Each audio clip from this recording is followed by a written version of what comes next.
Good afternoon, everybody. So we are back to our sessions. So we have Surya Pratap Deka on board to speak on the topic. Let's talk about mental health in education, but how? So before that, we'll quickly go through a short introduction about our speaker. In 2011, he founded Flourishing Mind Foundation as an action research organization in education. He serves as a consultant to schools, municipal organizations, multinational agencies, and learning organizations across the country, supporting them in creating cultures of learning and well-being in families, classrooms, and schools. Additionally, Surya is a certified instructor of Stanford University's Compassion Cultivation Training, an 8-week program designed to help people bring compassion in their lives, relationships, and works. He has studied an MPhil and MBPSS at the University of Cambridge, UK, where he is currently engaged as a Gates Cambridge Scholar, working on issues of mental health and well-being in education. Over to you, sir.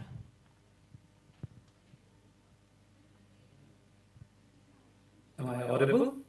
Yes, you are. Yes. Thank you so much for that very kind and flattering introduction. I am Surya, everyone. Good afternoon. It isn't an easy slot in the day, I'm guessing. Post lunch, I'll try to keep my remarks short and have a conversation with you afterwards. I have a presentation that I prepared for today. I'm going to share that now.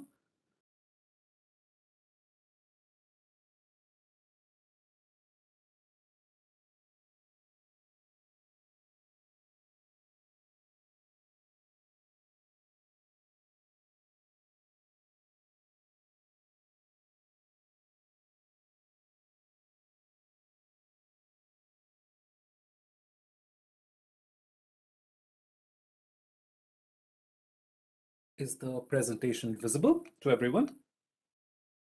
Okay. So first of all, thank you so much for having me today. Very, very glad to be speaking to all of you. I was thinking about how Zoom and WebEx here have become very normal spaces for us to have conversations. Um, it is quite an understatement to say that the pandemic has disrupted our lives, and all of us are wanting to make sense of this new normal. And so, in this context, I feel the conference PsyCoV-22 plays an important role because it not only helps us to make sense of where we are right now with the pandemic, but also to look forward and try to envision what are we going to do anew, what are we going to do next, and where do we want to go from here. So I truly appreciate the spirit of the conference, and I'm truly privileged to be a part of it. So thank you for having me. One aspect of this new normal that we are talking about that gives me a lot of hope is the focus on mental health. So today there is a growing awareness, and I speak as an educator today. There's a growing awareness and conversation around mental health today. More and more people are talking about it, and which is a good thing, right? As a mental health professional, it gives me a lot of hope that the conversation around mental health has become mainstream. But when I wear my hat as an educator, I see that this encounter between mental health and education is not that straightforward a story. Sometimes it gives me pause. Some parts of me feel like, hey, we need to pay attention to certain aspects of it, which is not so clear to me. And I hope to throw some light on some of these concerns that I have, some things that I'm excited about this encounter between mental health and education. So I know many of you, and when I say education, I mean school education in the Indian context. And I know many of you may not be working directly with the context of schools in India. So I'd like to start with a brief context of mental health and school education in India.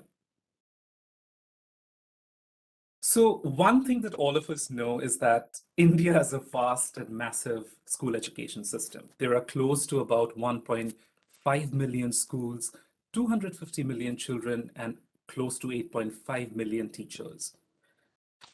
Since independence, mental health in schools have taken a whole lot of different kinds of shape. In some places it has been delivered as in terms of psychoeducation. Sometimes it is delivered as socio-emotional programs, life skill programs, while at other places it is delivered in terms of counseling and psychiatric support. So for the last 70 years, all of these initiatives have almost run on the fringes of educational priorities, with no coordinated aim or approach to it. And then in 2020, the pandemic came, right? And it took an unprepared school and a healthcare system by surprise. All of us know that the emerging evidence from studies and reports paint quite a grim picture about the mental health situation of children in the country. The rising rates of depression, suicide, anxiety, and other disorders in children and young adults. But one thing has happened is that the urgency of the pandemic has pushed a lot of quick and large-scale government action. The MHRD has launched a Manodarpan, which is a psychosocial support helpline. The Central Board of Secondary Education has developed teacher manuals or school manuals for mental health and psychosocial well-being. The Ministry of Health is preparing for nationwide teacher training to help teachers, quote unquote, detect and refer children with mental health problems to professionals. So there is a lot of action, and in some ways, schools are being prepared to be frontline mental health settings during the pandemic and even beyond. So in this talk today, I am not going to question the validity of this aim or the effectiveness of some of these measures. I want to draw your attention to an area that is sometimes not discussed. It is that despite this policy focus, despite all this fast-paced action, we know surprisingly little about how the Indian government, how the Indian state talks and thinks about mental health and education. And it's a question that interests me for multiple reasons. Number one, the state is initiating a lot of actions, thankfully, but which has far-reaching consequences, right? The second thing is these actions are initiated in a context where we have no clarity or consensus on what school-based mental health services in India could look like. And the third thing is, in the absence of such clarity, what sort of thinking around mental health is driving the state's action today? So these are some questions and that interest me, and I'm going to present some of my thinking around this. Especially, how does the state, the Indian government, the state, construct the idea of mental health in education? How does the state label problems in mental health? What gets framed as solutions? Who is given responsibility for what action, so on and so forth? So in my talk today, I'm going to do three things. One is I'm going to report a case study that I did analyzing the concept of stress. How has stress been used and how has it evolved in Indian education documents in the time period between 2005 to 2021? So that's the first thing I'm going to share with you. While doing that, I will outline that the language in which the state thinks and talks about mental health is shifting over time, and that these shifts have some implications for the education sector. And then we will also discuss some general reflections for people who work in the space of mental health and that might be relevant for them from this talk.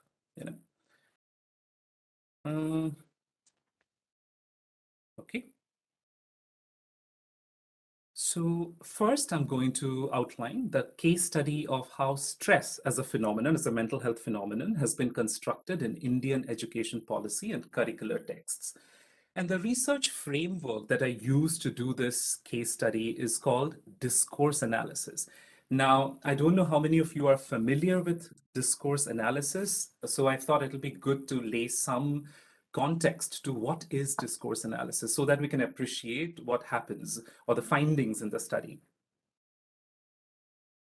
So discourse analysis is basically a study of language. the kind of language we use. And it has three simple premises, you know. The first premise is that the way we talk or speak about a subject, that is our discourse, are guided by certain principles, and that these principles are sometimes hidden. We are not aware of it when we talk about a subject. What are the organizing principles of our talk? So, the first task of discourse analysis is to find out what these principles are. So, in terms of mental health, how do you construct the problem of mental health? How do you construct solutions? Who do you give responsibility? Who do you think has expertise on mental health? So on and so forth. Okay, so that's the first premise. The second premise of discourse analysis is that the way we speak and talk about a subject shapes our action around it. So, the way we speak enables certain kinds of actions and it excludes certain kinds of actions. So, to put it another way, under certain ways of speaking about a subject, some kinds of actions are seen as more legitimate than others. So, for example, if we frame mental health as largely as mental illness or mental disorders, and we bring that sort of a framing to schools, we will see that many actors in the school are unaware of such psychiatric language. And so a legitimate action then becomes that let's train teachers in using this sort of a language, which is quite similar to what's happening right now.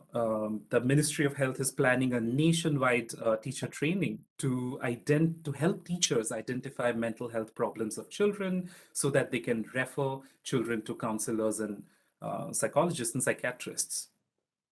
Now, what does such a framing of mental health exclude? So, a framing of mental health which sees mental health as only mental illness may not put so much of focus on children's play, for example. It doesn't rise to that level of seriousness or legitimacy under this kind of framing. So, this is the second premise of discourse analysis, that the way we talk enables and excludes certain kinds of actions. And then there is a third premise, that the way we act around this particular subject over time influences the way we speak about it. So, in the example that I gave, say after 5 years of teacher training in early identification of mental health problems, when teachers are talking about mental health in schools in 2027, they might be prone to talking about mental health only in terms of mental health difficulties. They might find mental health solutions in counseling or psychiatric help. And they may be less prone to center ideas like children's play or the importance of school culture or adult-child relationships in mental health. So you see, these are the three premises of discourse analysis, that we must pay attention to the language we use because they have social consequences, you know. So in the context of the state, this sort of an analysis becomes very relevant because the way the state thinks and talks about mental health can have a strong impact on what actions, interventions, and programs flow from that sort of thinking, right? So now I bring this sort of a research framework of discourse analysis to analyze one mental health phenomena of stress. So I study how stress has been used in Indian education policy documents from 2005 to 2021. And I'm going to present the findings of the study. So before that, I'd like to show, okay, so let's talk a little bit about stress because it seems like such a familiar word to us, right? Um, here is on the left, you see a clipping of the Times of India newspaper, and it's from 1886. And you are not expected to read it, okay? Because I know the font is not very legible. But this is an article that talks about stress in Indian education way back in 1886. The point I'm trying to make is that over the last 140 years, newspapers have regularly reported about stress being a problem in Indian education system. If you see reports of international agencies like the UNICEF or World Health Organization, they have, devoted their attention to the problem. Research studies have studied it extensively, and even the Indian state, through the MHRD, the CBSE, the NCERT, through various committees, have dealt with the problem of stress extensively. So it is not a stretch to say that stress is a familiar word. So if somebody tells you that they are stressed, they have a sense of what they mean, and you have a sense of what they mean, and there is no need to clarify. In that sense, it's a familiar concept, right? But if you look at the word stress a little closely, the familiarity breaks down. And you find that there are 100 meanings of the term, and people are using it differently. For example, if you ask a neuroscientist or a psychologist or a sociologist what is stress, the neuroscientist is more likely to point to the biochemistry of the body. The psychologist is more maybe predisposed to look at the individual responses to events around. And the sociologist is going to focus on social environments in which the individual is immersed. Again, how stress is experienced or interpreted varies by individual, gender, social class, culture, and even particular times in history.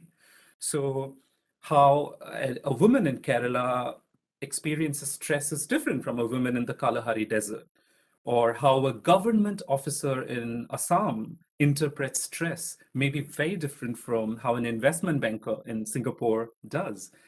How a transgender person in 2021 invokes or interprets stress is quite different, maybe, from how a transgender person in 1921 interpreted it.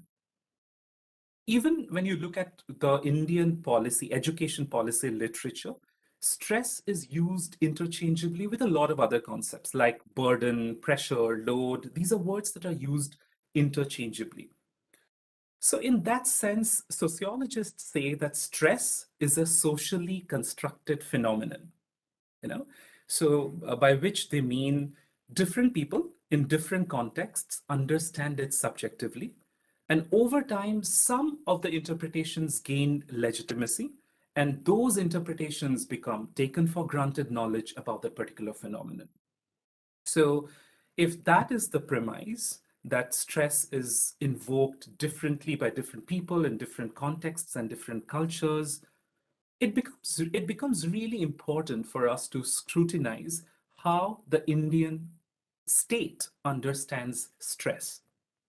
So we are trying to defamiliarize a word that is familiar to us and trying to see what is the particular interpretation of stress that this institution of the Indian state understands it as.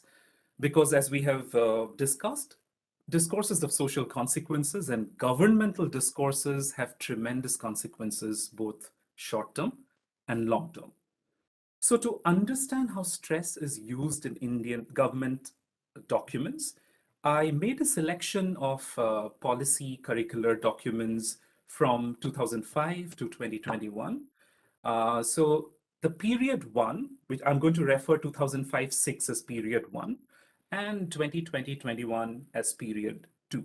So I'll leave it up for about 20-25 seconds for you to take a look at what are the policy documents that are analyzed to see the evolution of stress.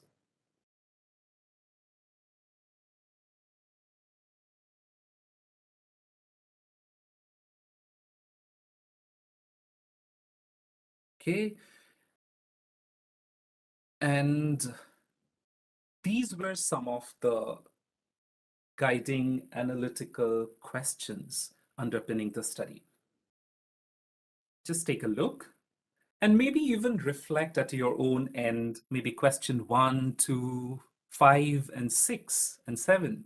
What do you think are some of the answers in your mind? How do you answer some of these? And then we will see how the state thinks about it.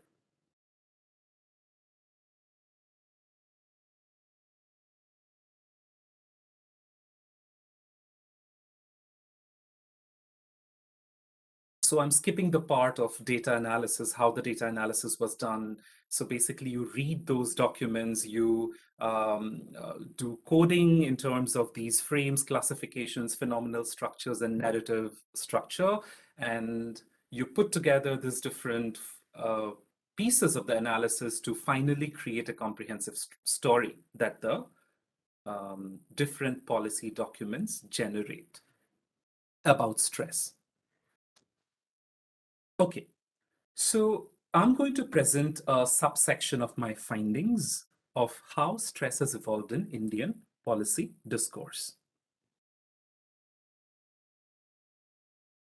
Actually, I would first let you read these 3 slides, and then I'm going to lay out some of my remarks about the results.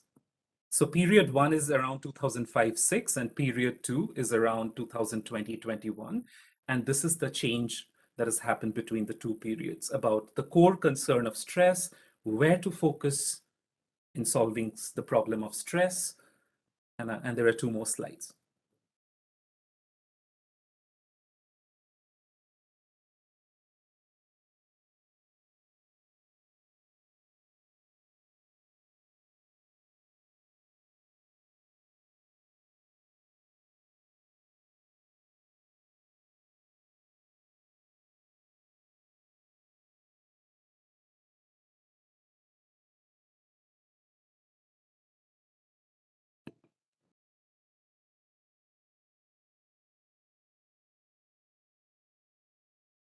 If we were face to face now would have been a great time to engage in some conversations about what do you think, what are some of your observations about these results are.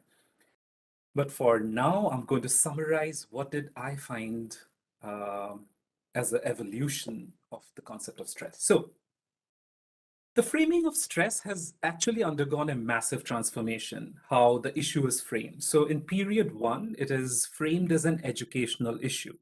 And by educational issue, I mean it is seen as a problem that is caused by learning. Stress is seen as an outcome of bad learning. By bad learning, I mean the curricular load in the system, the exam pressures of the system, and stress is just an outcome, or even societal values of individualism and competitiveness. So stress is seen as a natural outcome of that sort of a loaded educational system. And the language is such that the education system places stress on the child, you know. But in period 2, you see that stress is framed as a mental health concern.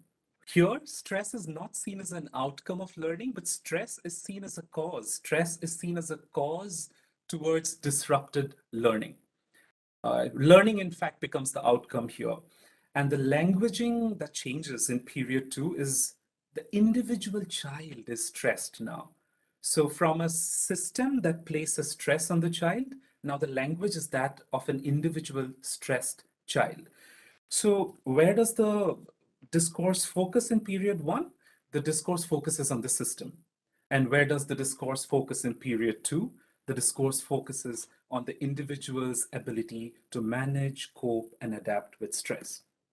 So you see, accordingly, different kinds of solutions have come.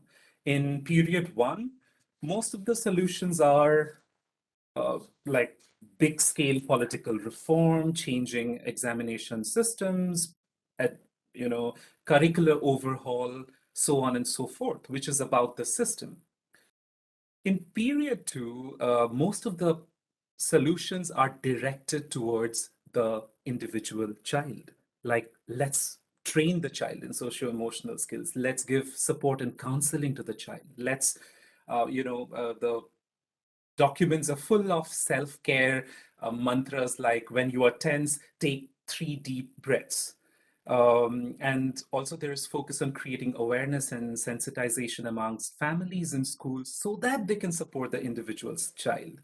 So the whole system now is organized to support the individual child. So from systemic change, it has come to supporting the individual child.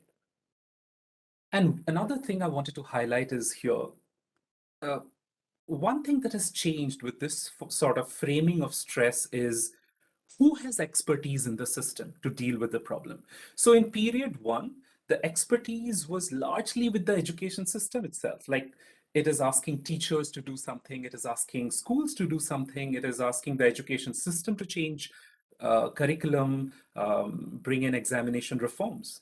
While in period two, the expertise has shifted out of the education system and it has come squarely on mental health, trained mental health professionals who can then support teachers, parents, and students in dealing with the issue. So these are some findings that came from the study.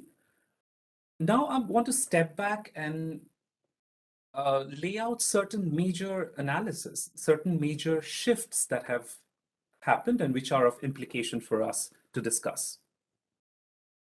So the first major shift that has happened in the language in mental health is a move towards individualizing mental health.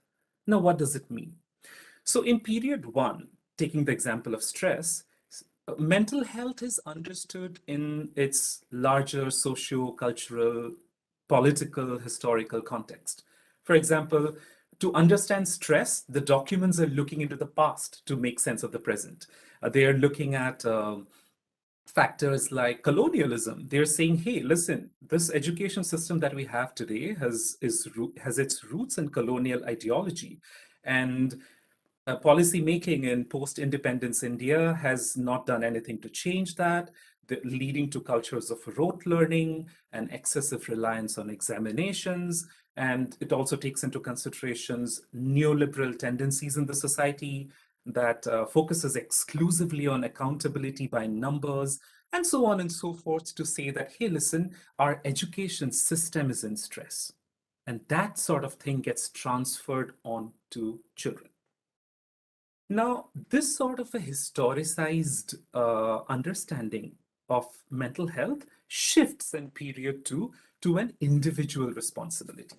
Here, stress is seen in terms of the individual child's response to life events around. The language, as I said, has already changed from a system in stress to the stressed child. And in some sense, in period two, the individual child is seen to have a choice to adapt or not to adapt to whatever life throws at them. So mental health in period two, which is now, is about increasing the individual's ability to cope, adapt, and manage. Now, what is the implication of this language change, right? So, first of all, let me be clear that it is not one or the other that is a better way to frame mental health situations. We need to ask, because we are doing discourse analysis. You remember the model, that this model? We need to ask, what does a particular way of talking about mental health enable? And what sort of actions does it exclude? So the question that becomes pertinent for us to ask is, when mental health is spoken in terms of exclusive individual responsibility, what sort of actions are enabled by that sort of talk, and what sort of actions are excluded? So, what sort of actions are enabled? Of course, when the individual is the focus of analysis, uh, it may enable a relatively quicker assessment of mental health difficulties, right? So it also might build in an ethic of self-reliance, like you can do something about your own mental health. However, focusing exclusively on it, almost to the exclusion of any structural understanding or structural factors, it runs the risk of mistaking structural inequalities like brought by caste, class, gender, religion. We might end up mistaking the effects of those for individual psychological deficits. So I want to draw from an example from our school, the school that I run in rural Maharashtra. Take the simple act of coming late to school. Our school is a free school. It's a free rural school with families in the income bracket of 5,000 rupees to 10,000 rupees. So in the initial years when we started the school, and some children used to come late to school, as a school, we wanted to respond to it in a systematic manner. And often we used to respond in terms of positive reinforcements for children and families so that they come to school early. We saw that these kind of things works a bit, but over time things go back to their patterns. So over the years now, over the decade of working with the community, it has told us that a simple act of coming to school on time or coming late to school is dependent on a whole lot of factors. Like you need to factor in what kind of household chores is expected from the child, or what time the water connection comes to their homes, how many siblings are there in the house. So is the child who's coming late an older sibling or a younger sibling? If they are an older sibling, do they have to take care of younger ones or drop them to schools, etc., etc., you know? So we realized that the more we held individual students responsible, of course, with good intentions, the more things didn't change in the longer run. And the more things didn't change, the more we saw the same problems coming up again and again. And it's a vicious cycle, right? Because you end up then labeling those individual children as quote unquote lazy or not interested in education. So you can see how such a framing of mental health taken to its extreme for individuals from marginalized backgrounds, it can lead to further stigma, blame, or trauma. So, I'd like to give another example. As I was talking to a friend of mine about this presentation, and she was telling me about last year, she's a postgraduate student at the university here. And she had a funding for her PhD for 3 years, and it had run out, and the pandemic had set in. And that led to a certain amount of uncertainty. Where would she stay, her food expenses, research costs, etc., etc., you know. So she reached out to the college welfare department and telling them that, hey, listen, I'm feeling a little uncertain about things. I'm a little tense, worried, and so on and so forth. And after some discussions, the welfare office suggested it might just be pandemic related stress and anxiety. So in 15 days' time, this friend receives this massive football, which you can see it's not a normal size football. Okay, it's like almost, it comes to my knees, a massive size football and other play equipments. You can see those rackets in the background, badminton rackets, or yeah, I think, or tennis rackets in the background. And the welfare office sent these material to her for her quote unquote mental health situation. Now, this friend was telling me that, listen, Surya, my issue is not mental health. It showed up in anxiety, it showed up in stress, it showed up as maybe what they call depression. But I would have appreciated some real help in terms of arrangements for food, stay, etc., instead of this play equipments. Like they could have spent these 50 pounds, which is like 5,000 rupees, and giving me food vouchers, she said.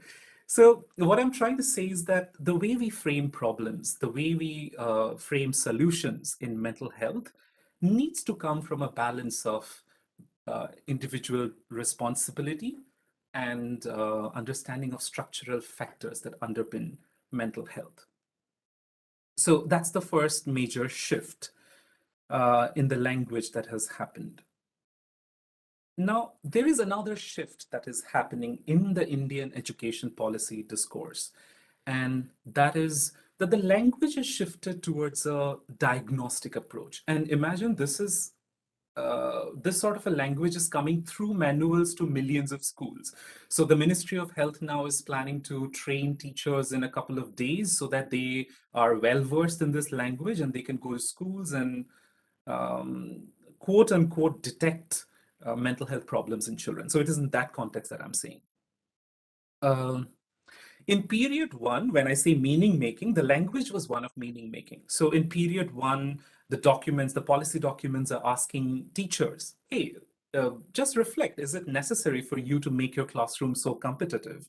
It is asking schools, it's inviting schools to think of how stress distorts values in school, how it doesn't let any sort of meaningful collaboration to happen. So stress was seen as an educational activity and as an educational issue.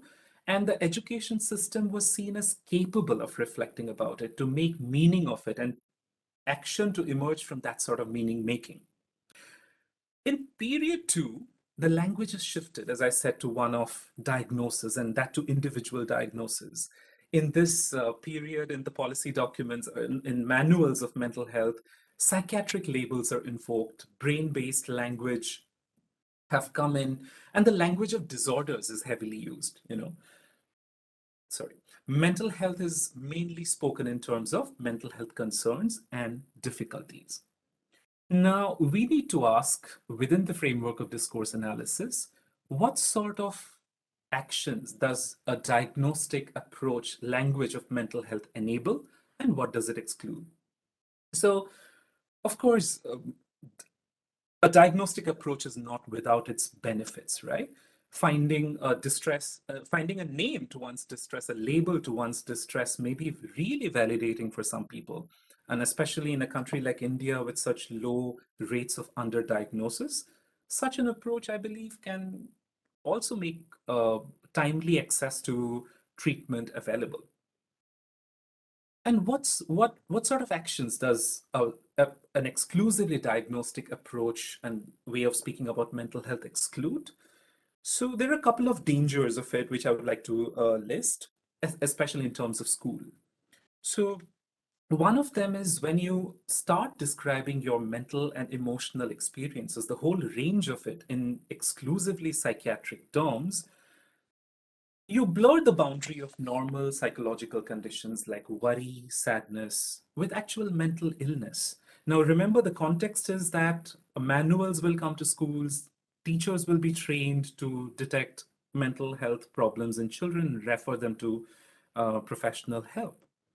Now, when normal human distress is labeled in psychiatric terms and people then identify as having mental health problems and they go out seeking professional support, which is good, but it also runs the risk of pathologizing normal human distress.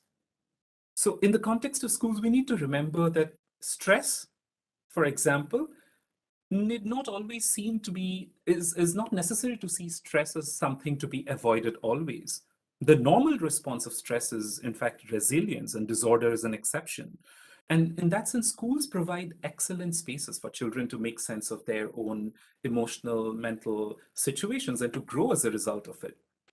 And when this sort of a conflation of mental health, uh, this sort of a conflation where you are talking in exclusively psychiatric terms, remember we are talking of a system with less than 10,000 psychiatrists for the entire population.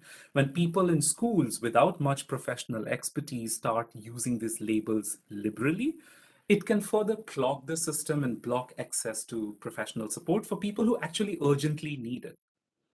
So another possible downside of using this sort of an exclusive psychiatric diagnostic language in schools is that remember that schools, I don't have the exact figure now, but I'm sure less than 10% of Indian schools have any professional counselor. So encouraging children to freely talk about their mental health in terms of this particular language must be tread with caution because embracing one's mental health difficulties in the context of a school is in itself, in the context of an Indian school, can itself be a very courageous task for a child.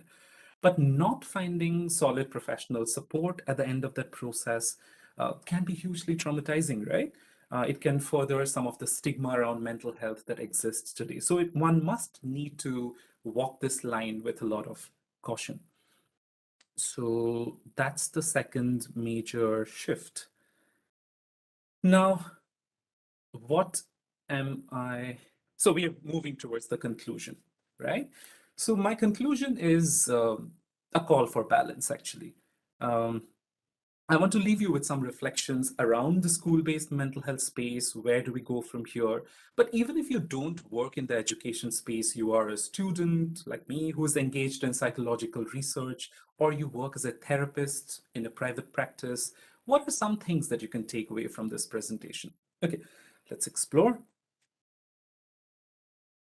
So imagine this situation. So there is a river that flows through a hilltop and passes by a village.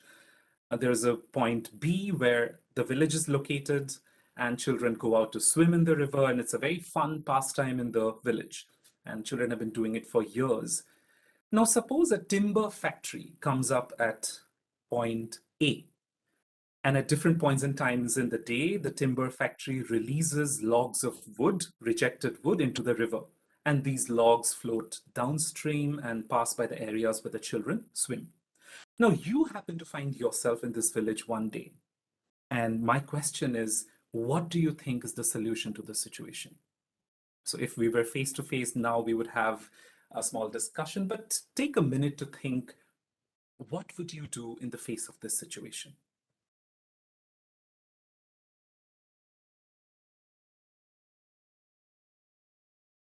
So some people see that point B is where the crisis is, that children must be saved, and of course, justifiably so.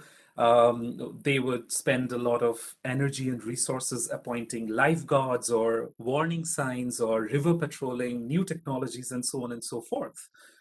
While that is absolutely, as I said, necessary to do, but some people argue that focusing too much on the point B is being fixated with the symptoms and forgetting to address the root cause. And they would say, hey, listen, our efforts must be focused at point A. We need to talk to the factory. We need to do protest if needed. We need to work out an arrangement with the timber company. And that's where the true solution lies. But you and I know that if we give a good think about it, we know that none of them is like a better solution than the other. We need both. We need a balance of both to build systems and structures while providing individual support to individuals. So we are actually in a situation like that right now with the pandemic. We are justifiably hyper focused on helping our children in distress right now. However, we need to see that we need to balance that sort of problem solving orientation in mental health with a long term view. So, once the pandemic is over, how can we build schools that are resilient and that serve the mental health needs of children in the longer run? So, even if you work with individual children in classrooms or clients in therapy, we always have two goals, right? How can I help this person in front of me right now? But also, how can I build resources in the person that eventually they can help themselves? So it is the balance of these two that I feel is a need of the hour when we are talking about mental health. The second call for balance is that what is mental health? I argue that we need some sort of a balance in even defining what is mental health. So it's common knowledge that mental health is not the absence of illness, but it is also a state of well being and flourishing. I argue that one needs to consider both when we are talking about mental health, especially in schools. So, if you look at mental health, like the current policy discourse does, leaning towards the framing of mental health as mental disorders and illness, you are only going to see a few components of the entire picture. And those components are extremely important. Finding psychiatric help for children, creating awareness around depression, anxiety, putting more counselors in schools, helping teachers be partners in diagnosis, etc., etc.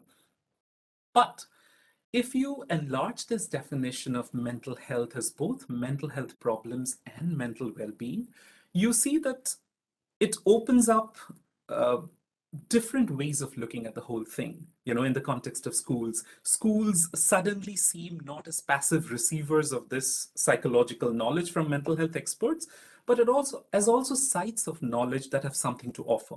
You know, historically, lots of things have been tried in schools, like which talk about mental well-being, socio-emotional lives of children, like Gandhi's Nai Talim, Ambedkar and Phule's liberatory pedagogy. You look at different sites like children's play, the importance of nature, the connection of spirituality with people's socio-emotional lives. You know, when you start looking at all those opportunities, suddenly the picture becomes different and schools become places of potential.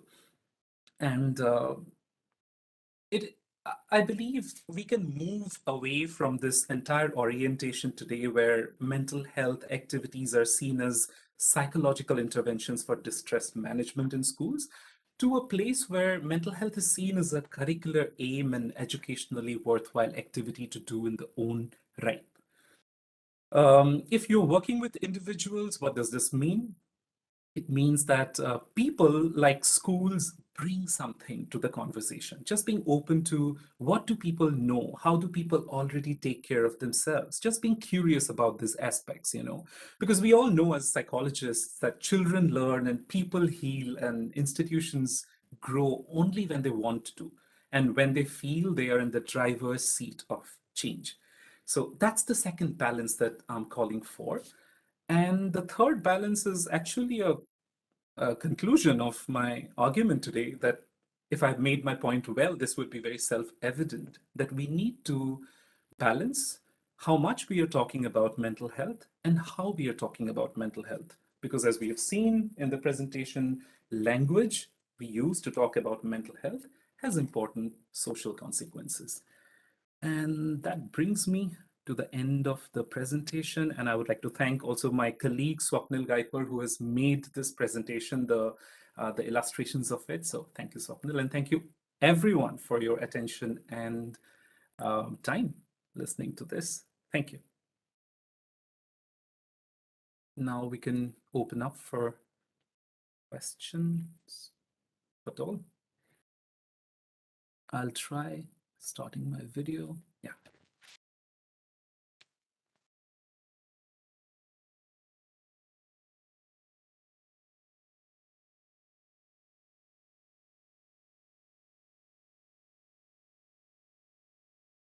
Hi. Mhm. Thank you. Thank you.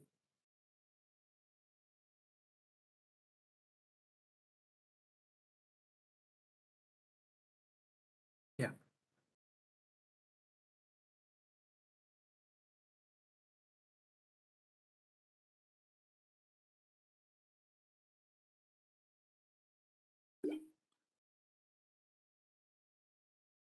Yes.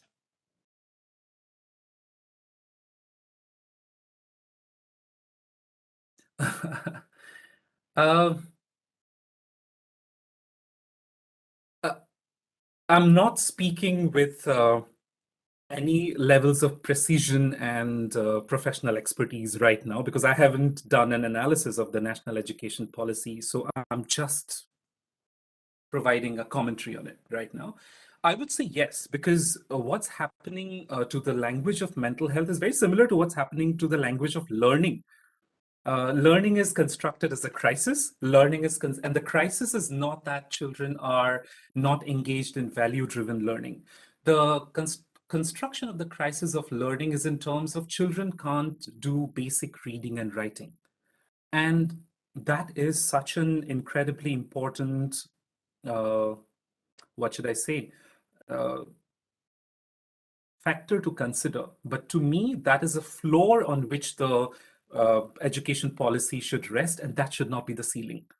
There are other things that we can aspire to in education, and that need not be the ceiling. So I think that sort of a reductionism I do see in the whole conversation around learning as well. And now learning and mental health in schooling are intertwined, right? As we saw that in period 2 now, mental health is seen as a prerequisite to good learning. So when learning is constructed as in crisis mode, mental health is constructed in crisis mode. You will need to do things quick. You need to do things fast. You need to kind of get past this hurdle called mental health. And then you get a certain framing of mental health as mental illness. And let's train teachers to kind of spot these children fast, get professional help. I don't know where this professional help is coming from, but you see this sort of language of crisis spills over from learning to mental health. And that may not be the best framing of mental health in the longer run. Yeah. And we need to really differentiate between how we talk about mental health in response to a pandemic and how we talk about mental health in the longer run, proactively, and something that schools can do. Yeah. Couple of questions from the audience. Yeah. First one goes like this. Why was stress chosen as the unit of your analysis? Any specific rationale? Yeah, so that's a very good question. Thank you. First, we thought we will do mental health, discourse analysis of the word mental health. because I was also interested in understanding the evolution of the term, not just what's the discourse of mental health right now. But mental health as a label is quite new in Indian policy discourse. But constituent concepts in mental health, like stress, has received like decades long, what should I say, uh, attention and focus in policy documents. So first of all, there's more literature on stress that allows for that sort of a mental health, so that sort of a historical analysis of the development of the concept to be done. However, we need to be very careful about what can be generalized and transferred from a case study to an entire concept. So yeah, it is just pragmatic considerations that stress was chosen. And stress is a very clearly articulated concept in Indian policy documents. So it made for a good site of analysis.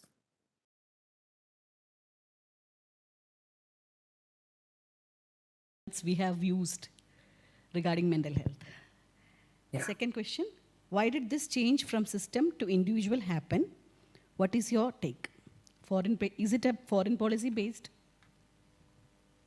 Yeah, it's again another good question for which I don't have a very precise thought about answer, but I can also do a commentary on that. Yes, there are lots of transnational agendas competing for, how education is, how this education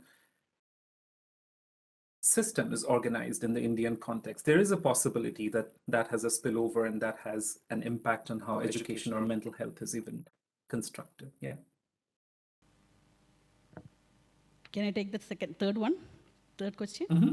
What do you see the role of the individual child in the equation in India, in individual and family equation in India? Could you repeat the question? Is it in terms of mental health or in The terms of role of learn? the individual child versus families in the equation on India and family in the equation in India. I just wanted to understand the role of the individual child and family for what goal in mental health or Mental health, yeah. yeah. Mental health is in school actually.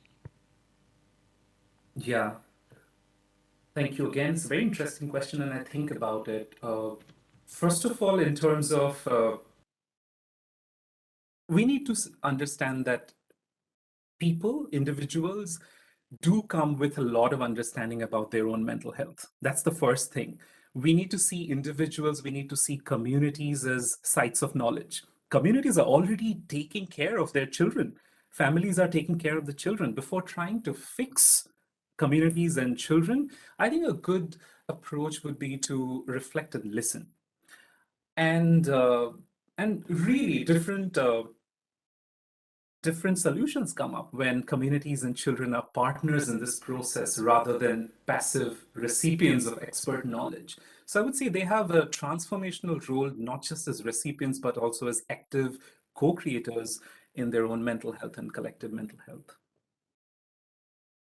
Yeah. Okay, fine. Yeah, one more question waiting for you. Mental health professionals, do they need to use a different language until absolutely necessary, or are on the side of caution and diagnose?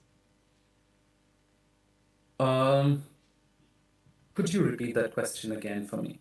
Mental health professionals, do they Yeah. need to use a different language until absolutely necessary, or on the side of caution and diagnose?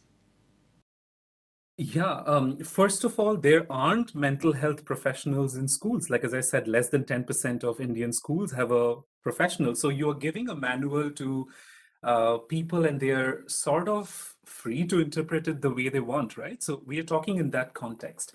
But coming to the question, there are different ways of talking about mental health, and meaning making is one way to talk about mental health. Uh, there is an interesting framework which is called the power threat meaning framework, I guess, which looks at the role of power, for example, and its impact on our mental health. It creates hopeful narratives. It helps people to create hopeful narratives of their own lives, and it connects the wider social factors with people's individual distress. And when you use a language like that, it builds on people's experiences, it builds on what people know. Sometimes language of diagnosis can also be a step too far for a person. However, as I said, a diagnostic approach is useful. It creates a lot of affordances and useful affordances. So yes, some amount of caution is always helpful. And I think the least helpful thing to do is you give a manual to a million teachers and say, now detect mental health situations in your school or children. Yeah. There needs to be more intersectoral connections and collaborations in this space, I feel.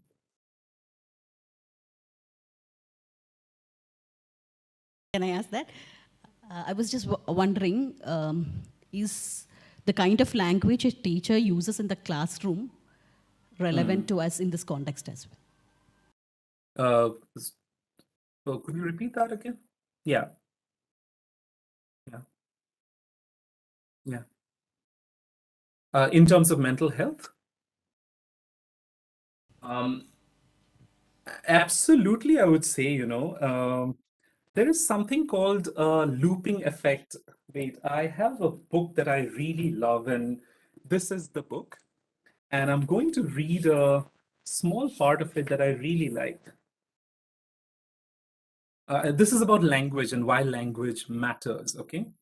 So they talk about something called a looping effect. And this is a book called Losing Our Minds by Lucy Folks. And it's a very, uh, it talks about mental health with a lot of nuance and clarity. So, so it talks about this particular thing called looping effect, okay? So Professor Ian Hacking, who coined this word, I guess, he says using labels is like a self-fulfilling prophecy. Okay, so professionals first classify something as a mental disorder. It's not that that thing existed before. So they first classify something as a mental disorder. For example, binge eating, academicians and clinicians first noted the problematic effects of it, but they also saw that it's different from bulimia. So binge eating disorder found a separate place in the DSM-5. Now, people started reading up, newspapers started reporting maybe, and people start diagnosing themselves or finding psychiatric language to talk about their own condition. And then they go to doctors saying that, hey, listen, I have binge eating disorder, I think. And then what happens? So this, what they present is a little different, of course, from what the DSM says. And so now researchers and clinicians are then adjusting and refining their earlier thinking based on what they now see in people who present this disorder. So in that way, what Ian Hacking says and what this book says is the reality of binge eating disorder through this process of, actor and concepts, the iterative process of the actor bringing a concept becomes a solidified real entity. So, and Lucy Folks goes on to argue that one of the reasons why rates of mental health may be rising in the world is that there is, at a societal and a cultural level, we are interpreting too much of our human distress in over medicalized terms. So, of course, it is essential for teachers to think about the kind of language they're using to talk about normal human distress. Not every worry, not every sadness is depression, right? And not every response to stress is a disorder. In fact, the norm is resilience. So we need to keep that in mind when it comes to language. Yeah. Hi, Surya. This is Lakshmi. Hi. Hi. I have, after listening to your presentation, I actually recalled a few findings from a study which I did some 10 years back. So that study was entitled Implicit Problems and Their Behavioral Expressions in Children and Adolescents, an exploratory study from the clinical perspective. So this study I had conducted. So I was working as a apprentice in a clinic where I started getting to see cases from children, especially some school-going age children and adolescents. So some interesting observations that happened at that time was, many of the time, the cases that are referred to us. So the problem, when we analyze the children, when we work with them for a while, we realize that actually the difficulties which the teachers claim they are having it is actually the problem from the system. The teachers are not ready to spend a little more time with the children, working which would work better with them. In fact, the students who came to us, they are actually better performers. Only thing is they just needed a different way of how the teacher has to work with them. But when the teacher sees something like, if the student is not doing as what is expected by her or him, they immediately send them to a clinical psychologist for a diagnosis. That was quite satisfying for the teachers. So, and another observation was that it was the time when Thare Samin Par was and that time it was released. And we got to see so many parents visiting the clinic saying, my child also has this habit of writing the letters backwards and all these issues. And they all expected that, if they get a diagnosis of dyslexia, they feel that their child is going to excel in future for sure, because that is what, that kind of a misguided information they were receiving from the media also. So what media says, and even from the articles which were appearing. So we're taking only half of the information itself. Parents and teachers, they start, and they're quite comfortable with the idea of getting a diagnosis, rather than just looking at what can be done or what can be done to solve the issue. The focus is always on getting a label. And this was my observation some 10 years back, and I didn't look into that paper after that. But today when you were discussing all these things, I could actually relate. And I think probably the time you had taken also might be similar. I didn't look at it from a policy perspective. It was from an experiential, my own experience of looking at these cases. So I could relate to what you were saying. Thank you, Surya, for bringing this up. Thanks, Lakshmi. I think you have animated a lot of these the problems and the nuance, actually. See, diagnostic labels are not bad in themselves, but how they are used, how they are invoked, there needs to be a lot of consideration around that. And that's why it is not enough to say, let's talk about mental health, let's talk about mental health, but pay attention to how you are talking about mental health. Does it compound the problem, or does it actually solve something substantial? So thank you for bringing out that nuance. And number of cases, or the cases with genuine issue, it was, I think the percentage was very less. Half of the cases were it was cooked up cases, that I would like to call, because teachers would say, okay, if teacher is not able to handle, I don't want to blame all the teachers, but there were some exceptions, because that's why we got to see those cases. And it was like an eye-opener to reflect into how the teaching methodology, or the how teacher has to change.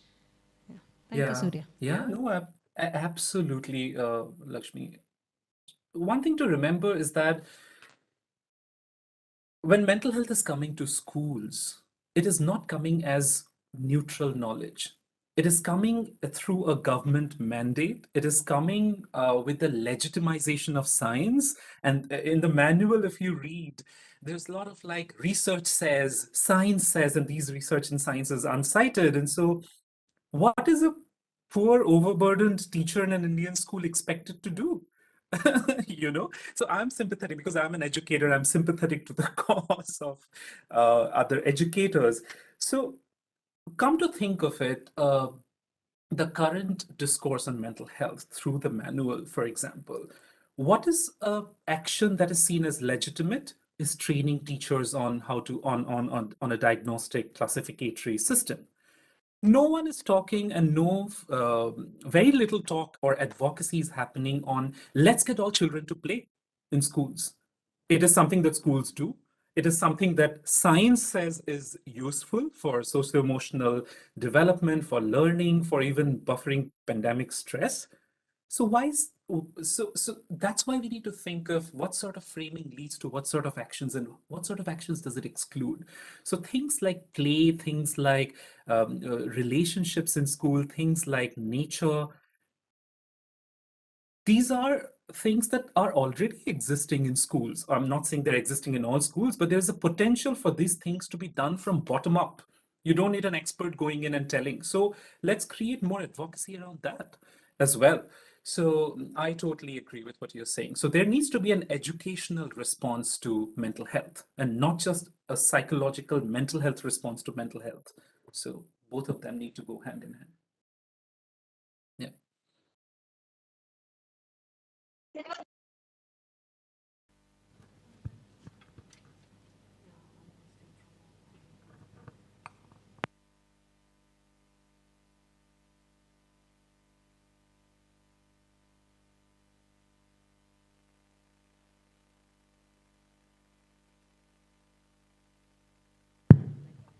Do we have questions from the online participants?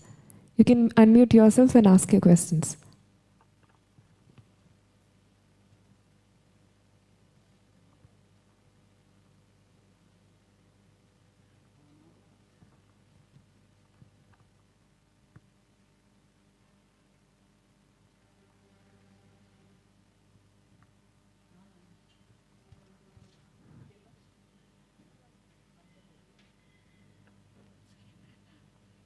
Hope there are no further questions. So thank you, Surya Pratap sir, for your insightful words. That was indeed a very interesting session. Thank you for sharing in your expertise and experience as a mental health professional about the importance of mental health in education. I'm sure that we all have lots to take back from today's session, and we are grateful to you for making time in your busy schedule to speak to us. So thank you so much, sir. It's an absolute delight, and thank you for your time, attention, and all of you be well. Take care. Thank you, sir. Thank you.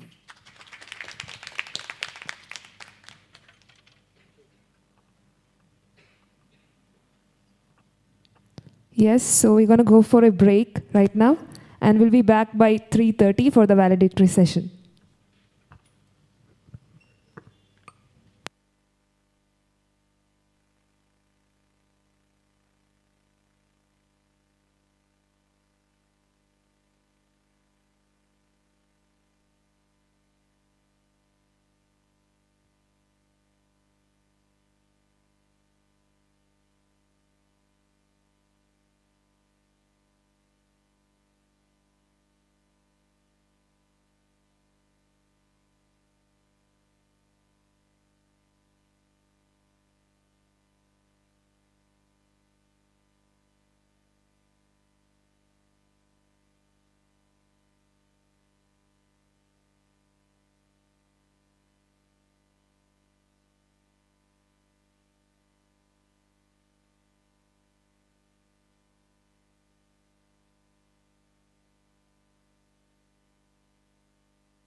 Good evening, everybody.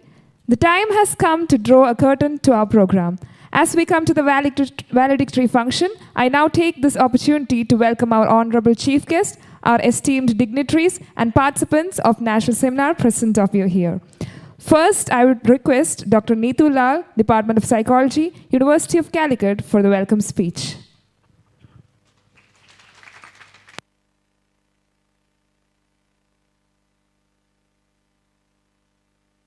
Am I audible? Okay. Good evening all. So we are moving towards the concluding session of the 3-day national seminar. and I'm here to welcome all the dignitaries as well as all the participants to this concluding session.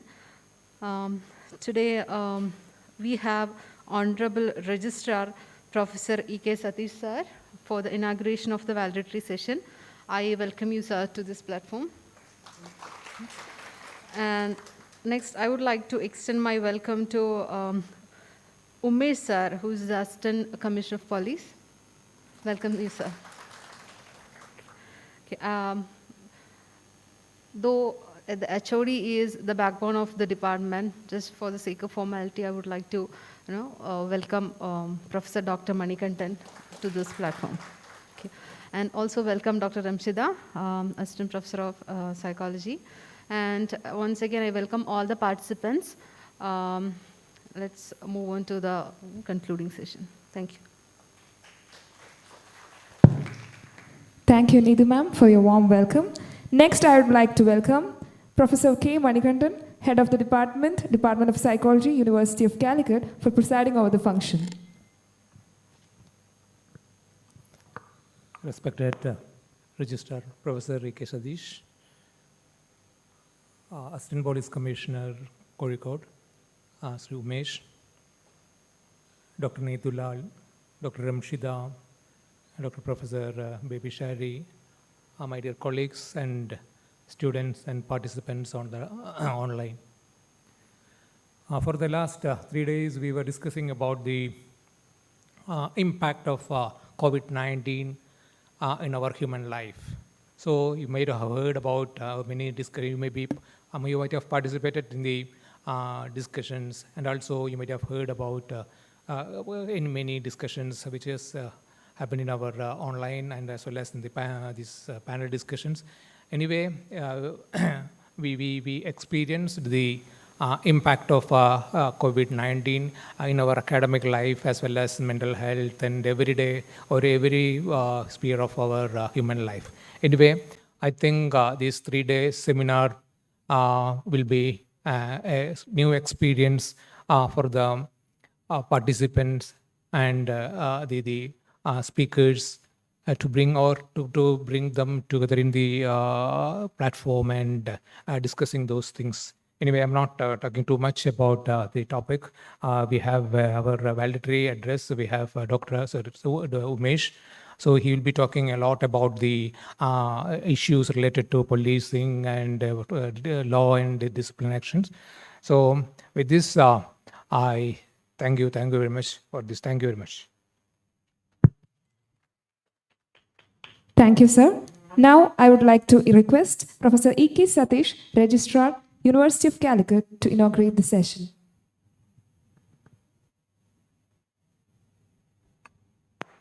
Respected President of this valedictory function, Professor Manikantan, today's chief guest, Sri Umesh, Assistant Commissioner of Police, Kozhikode,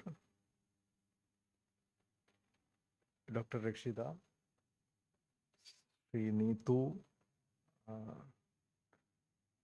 Professor Baby Shari, okay, other distinguished personalities of the days, my dear students, ladies and gentlemen, it gives me immense pleasure to attend this valedictory function and to speak a few words about a very important topic which is also interesting to me, although in a different way. Being a teacher, I am also curious about the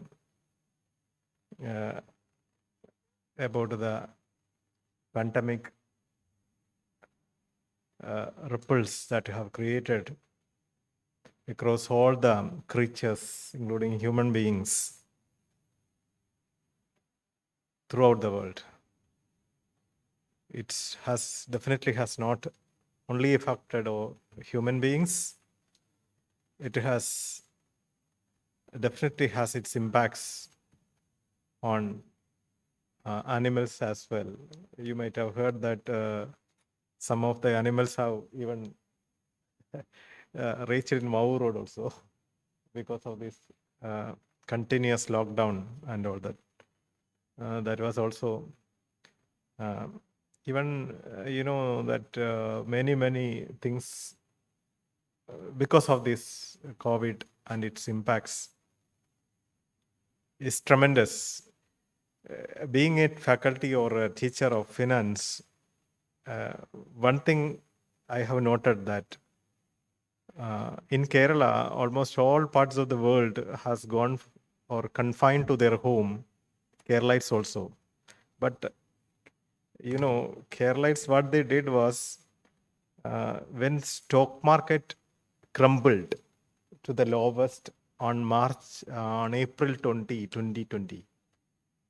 I think the COVID pandemic has severely hit in this state in the month of March 13, I believe so.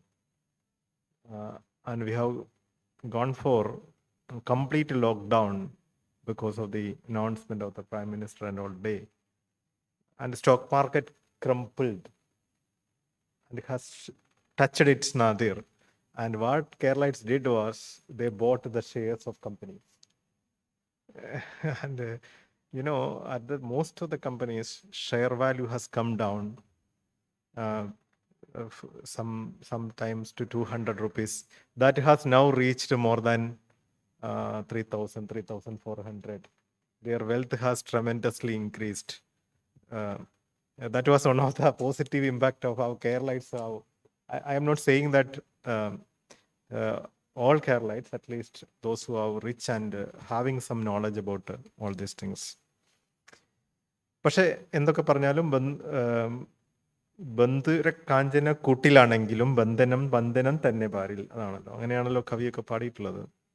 So human beings, when they confine to their homes, have tremendously most of the peoples are tremendously affected, particularly the student community, particularly. And their future itself is a big question.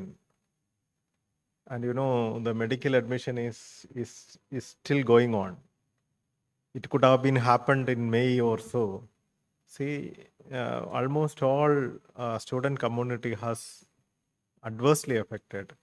And among the student community, I believe women has severely affected. I don't know whether you agree it or me, but at least others could go outside and enjoy something like, but particularly our women students could still confine to their home for long period, and that has adverse effect.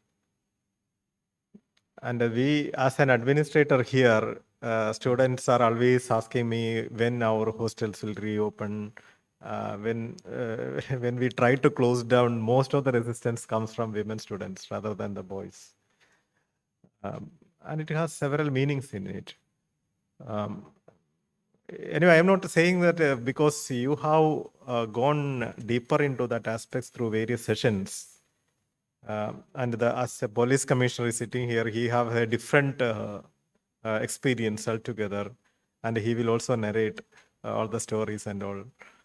But as a teacher, what I felt is that students, they were not accepted their online classes initially, but subsequently they have started accepting it, and it has become a bigger opportunity, and a large number of edutech companies, which was unheard in the past, has come up. That trend is still going on, and online meeting is now not a new phenomena. It has not stopped. It will continue for the rest of our life, and it is part and parcel of our life. Every day it will come. Anyway, you have chosen an excellent topic, and definitely there will be many studies and millennials, like we will be having a category of peoples who are born between this COVID periods also, and certain unwanted peoples also will come to our earth. Okay. Anyway, it's definitely an area for your in-depth analysis and study, and outcomes will definitely be helpful to you for taking appropriate decisions and all. And at this outset, I congratulate all the participants and peoples behind this seminar in organizing and choosing a wonderful topic. And also thankful to the organizers for inviting me for this valedictory session. And I take this opportunity with your consent to declare open this valedictory function. I sincerely wish all you best. Thank you. Thank you, sir, for sharing your deep thoughts and gracing our event. We are glad to have amongst us our honorable guest, Sir Umesh A., Assistant Commissioner of Police, District Special Branch. And I would like to hand over the mic to Professor Baby Shari to introduce our chief guest.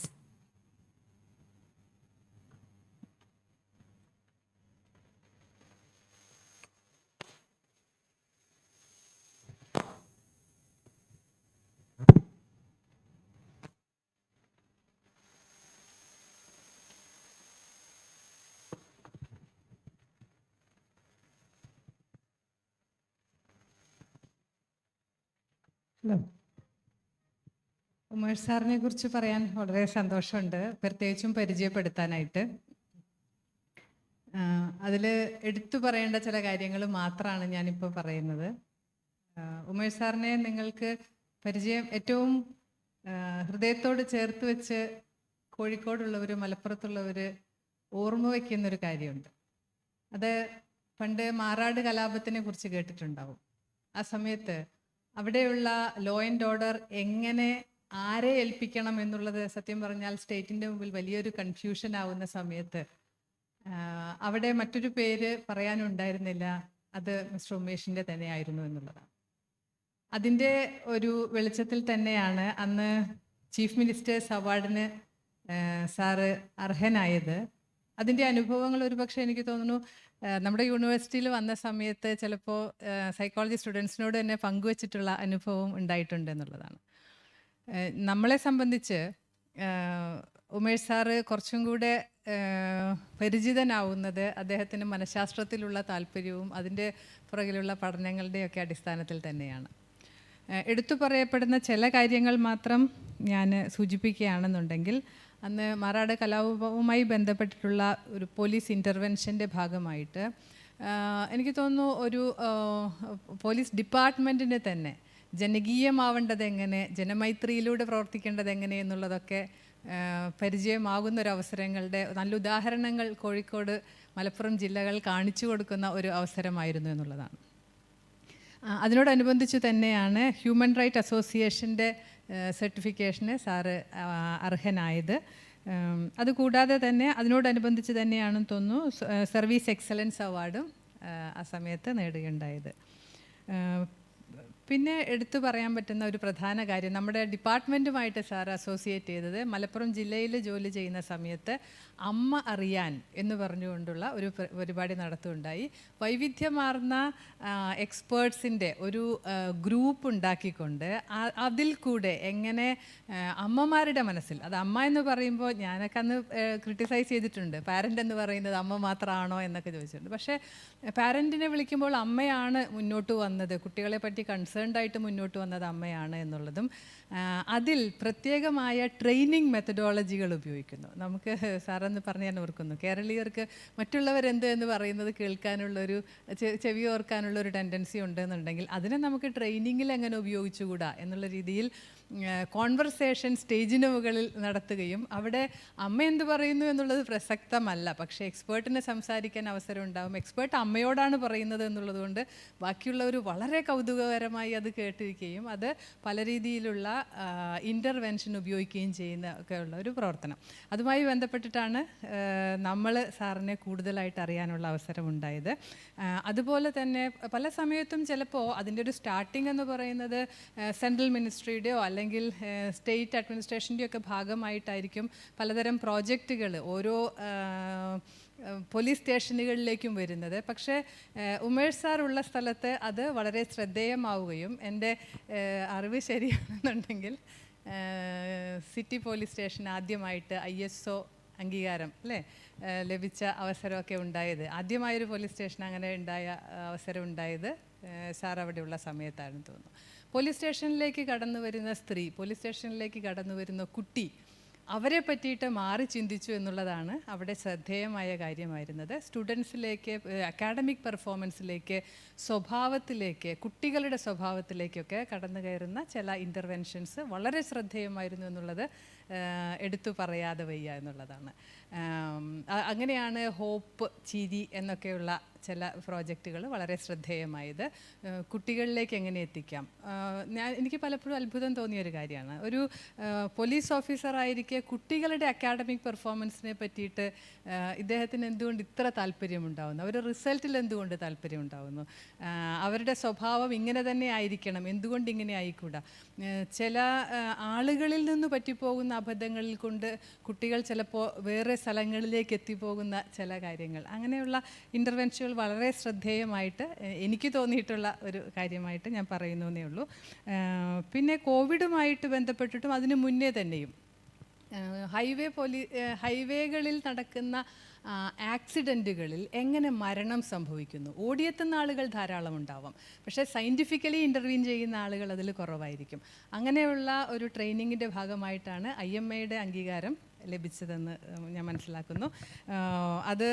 അതിൻ്റെ തുടക്കം എവിടെയാന്ന് പറഞ്ഞാൽ നമ്മുടെ യൂണിവേഴ്സിറ്റിയുടെ പരിസരത്ത് പണ്ട് ജഗതി ശ്രീകുമാറിന് അപകടം ഉണ്ടായതും അവിടെ അപ്പോൾ പെട്ടെന്നെത്തിയ നേഴ്സുമാരുടെ ഇൻ്റർവെൻഷൻ. അപ്പോൾ അത് നേഴ്സായിരുന്നു എന്നതുകൊണ്ട് സയൻറ്റിഫിക് ഇൻ്റർവെൻഷൻ ഉണ്ടായി എന്നുള്ളത് അതിൽ നിന്ന് ഉണ്ടായ. അപ്പോൾ ചിലത് അങ്ങനെയാണെന്ന് തോന്നുന്നു. എനിക്ക് ഉമേഷ് സാറിൻ്റെ അനുഭവങ്ങളിൽ എനിക്ക് തോന്നുന്നു ചില സ്പാർക്ക് ഉണ്ടാവുമ്പോൾ നമ്മളൊക്കെ ചിലപ്പോൾ അത് ഇഗ്നോർ ചെയ്ത് കളയുന്നതായിരിക്കും. അത് പക്ഷേ എങ്ങനെ സാമൂഹികമായി ഇംപ്ലിമെൻറ്റ് ചെയ്യാമെന്നുള്ളത് വളരെ വ്യക്തമായിട്ട് അദ്ദേഹത്തിൻ്റെ പ്രൊഫഷനിൽ കൂടെ ഉപയോഗിച്ചതായിട്ട് ഞാൻ മനസ്സിലാക്കുന്നു.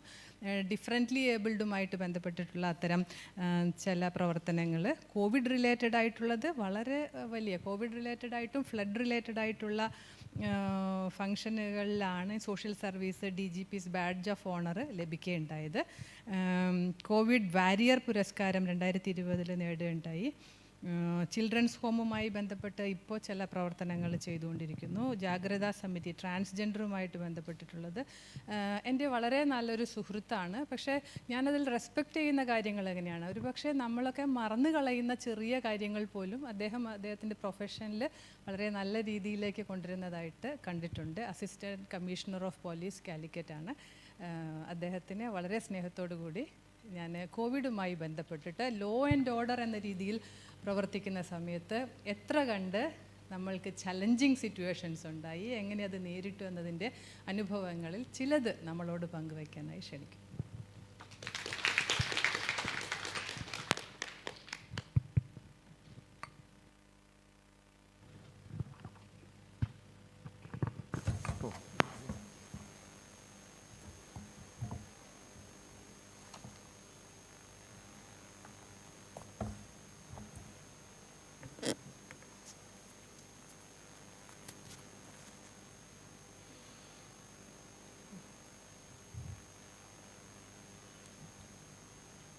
Respected Registrar, Sajid Sir, Srimani Sir, Vishari Madam, Nitulal Madam, Ramshida Madam, respected participants of the seminar, I'm very happy to present my views here. First of all, thanks to all to welcome me into this function. ഞാൻ എന്തൊക്കെയാണോ പറയാൻ ഉദ്ദേശിച്ചത് അതിനെല്ലാം മായ്ച്ചു കളയുന്ന രീതിയിൽ ബേബിഷാരി madam എൻ്റെ സുഹൃത്ത് അങ്ങനെ പറഞ്ഞു പോയപ്പോൾ എനിക്കിവിടെ സ്ഥലം പറ്റാതെയായി, ഇങ്ങനെ പൊങ്ങി പോകാൻ തുടങ്ങി. ഒത്തിരിയൊന്നുമില്ല, ഞങ്ങളൊക്കെ കൂടി എൻ്റെ എന്ത് കാര്യങ്ങൾ ചെയ്തിട്ടുണ്ടെങ്കിലും എൻ്റെ സുഹൃത്തുക്കളാണ് എൻ്റെ ബലം. എൻ്റെ വിവിധ മേഖലയിലുള്ള സുഹൃത്തുക്കളോട് സൈക്കോളജിയുമായിട്ട് ബന്ധപ്പെട്ട എന്തെങ്കിലും കാര്യങ്ങളുണ്ടെങ്കിൽ ബേബിഷാരി മാഡത്തിനോടോ അല്ലെങ്കിൽ ഇവിടെ ഇടയ്ക്ക് ഓടി വന്ന് മണികണ്ഠ സാറിനോടോ ജയൻ സാറിനോടോ ഒക്കെ സംസാരിച്ച് പോകുന്നു. തുടക്കത്തിലൊക്കെ നമ്മുടെ മാറാട് പ്രശ്നത്തിലൊക്കെ മാറ്റം വരുത്താൻ വേണ്ടി ഉപയോഗിച്ചതും സൈക്കോളജിക്കൽ ടൂൾ തന്നെയാണ്. സൈക്കോളജിക്കൽ ടൂൾ എന്തൊക്കെ ചെയ്തു വെച്ചാൽ പ്രധാനമായിട്ടും ഒരു പ്രദേശത്ത് പ്രശ്നമുണ്ടാക്കി കലാപമുണ്ടാക്കി ജയിലിൽ പോയി തിരിച്ചു വന്ന ആളുകളോട് എല്ലാവരും പറയുക, നിങ്ങളെല്ലാവരും ഒരുമിച്ച് സംസാരിച്ച് ഒരുമിച്ച് ജീവിക്കണം എന്ന് പറഞ്ഞപ്പോൾ ഞാൻ അവരോട് പറഞ്ഞത്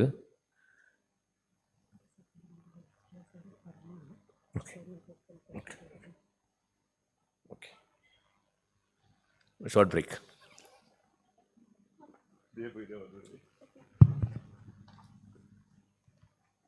Yes, so on behalf of Department of Psychology, University of Calicut, we'd like to present the sapling as a token of gratitude to our Registrar E.K. Satish sir, and I'd like to invite Professor K. Manikandan to hand over the sapling.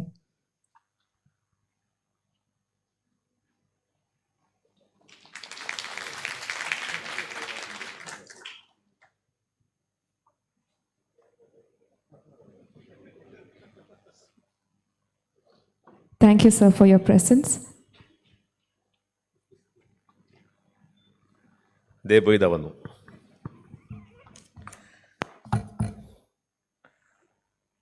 പറഞ്ഞു വന്നത്, നല്ല സൗഹൃദങ്ങൾ നമുക്ക് നമ്മുടെ ജീവിതത്തിലായാലും ശരി കരിയറിലായാലും ശരി ഉപയോഗപ്പെടുത്താൻ പറ്റും എന്നുള്ളൊരു ഉദാഹരണം കൂടിയാണ് ഇത്തരം ആളുകളൊക്കെ ഉപയോഗപ്പെടുത്തി ഓരോ പ്രോഗ്രാമുകൾ ചെയ്യാനുള്ള അവസരം കഴിപ്പിച്ചത്. അന്ന് ഞാൻ പറഞ്ഞു, മാറാട് വന്ന ആൾക്കാർ വന്നപ്പോൾ അവരോട് പറഞ്ഞത്, നിങ്ങൾ ആരോടും സംസാരിക്കണ്ട. അവർ ഞെട്ടിപ്പോയി. എല്ലാവരും പറഞ്ഞു നന്നായി മിങ്കിൾ ചെയ്യണമെന്ന് പറഞ്ഞപ്പോൾ സംസാരിക്കേണ്ടെന്ന് പറഞ്ഞു. വൈ? അവർ പറയാ, ഒരാളെ കണ്ടാൽ നിങ്ങൾ ആ കോഴിക്കോട് മാറാട് ഭാഗത്തുള്ളൊക്കെ പറയും ഒരു സ്റ്റൈലുണ്ട്. നമ്മൾ ചോദിക്കുക ഹൗ ആർ യു എന്ന് ചോദിക്കുന്നത് പറഞ്ഞ് നമ്മൾ ചോദിക്കുക എന്താ പറയുക, അവിടെ എന്തേ എന്ന് ചോദിച്ചാൽ അർത്ഥം ഇത്രയേ ഉള്ളൂ, ഹൗ ആർ യു, എന്തൊക്കെയുണ്ട് വിശേഷം, ഇത്രയേ ഉള്ളൂ. പക്ഷേ ജയിലിൽ പോയി കുറ്റവാളി അല്ലാണ്ട് തിരിച്ചു വന്ന ഒരാൾ ഒരു വിക്ടിമിൻ്റെ ബന്ധുവിൽ കാണുമ്പോൾ അയാളോട് എന്തെയ്യെന്ന് വെച്ചാൽ അങ്ങനെ ഉണ്ടാവും. അപ്പോഴവൻ്റെ മനസ്സിലേക്ക് വരാൻ പോകുന്നത് വേറെ പല ചിന്തകളുമായിരിക്കും. അതുകൊണ്ട് കുറച്ച് കാലം സംസാരിച്ചില്ലെങ്കിൽ കുഴപ്പമില്ല എന്ന് പറഞ്ഞ് അത്തരം സാധനങ്ങൾ, ചെറിയ ചെറിയ സാധനങ്ങൾ നമുക്ക് ചെയ്യാൻ വേണ്ടി പറ്റുന്നത് ഇത്തരം ചർച്ചകളിലൂടെയാണ്. അപ്പോൾ എന്തായാലും ഞാൻ നേരിട്ട് നമ്മുടെ പോയിന്റിലേക്ക് പോവാം. ഇവിടെ എനിക്ക് കിട്ടിയ അവസരം ഒരു പോലീസ് ഉദ്യോഗസ്ഥന് കിട്ടുന്ന ഏറ്റവും വലിയൊരു അവസരമാണ്. ഒരു പോലീസ് ഓഫീസർക്ക് ഇങ്ങനൊരു വേദിയിൽ ഇങ്ങനെ സൈക്കോളജി മരങ്ങളുടെ ഇടയിൽ വന്നിരുന്ന് ഇങ്ങനെ സംസാരിക്കാൻ പറ്റുക എന്ന് വലിയ ഇത് കേൾക്കുന്ന പല ആളുകളുണ്ട്. പല തരത്തിൽ പല മേഖലയിൽ വർക്ക് ചെയ്യുന്ന ആൾക്കാരുണ്ട്. കടുത്ത പോലീസ് വിരോധികളുണ്ട്. എന്നാൽ കുറച്ച് പോലീസ് ആരാധകരുണ്ടാവും. ഇതെല്ലാം കൂടി കൂടിയൊരു വേദിയാണെന്ന് എനിക്കറിയാം. അതുകൊണ്ട് തന്നെ വളരെ കെയർ ചെയ്തിട്ട് ഞാൻ സംസാരിക്കുന്നത്. ചില അപകടങ്ങൾക്ക് വന്നു പോകാം, അത് ക്ഷമിച്ചേക്കണം. ഇവിടെ ഞാൻ ഉദ്ദേശിക്കുന്നത് strength and concern showed by the police uniform during the unprecedented time for the needy.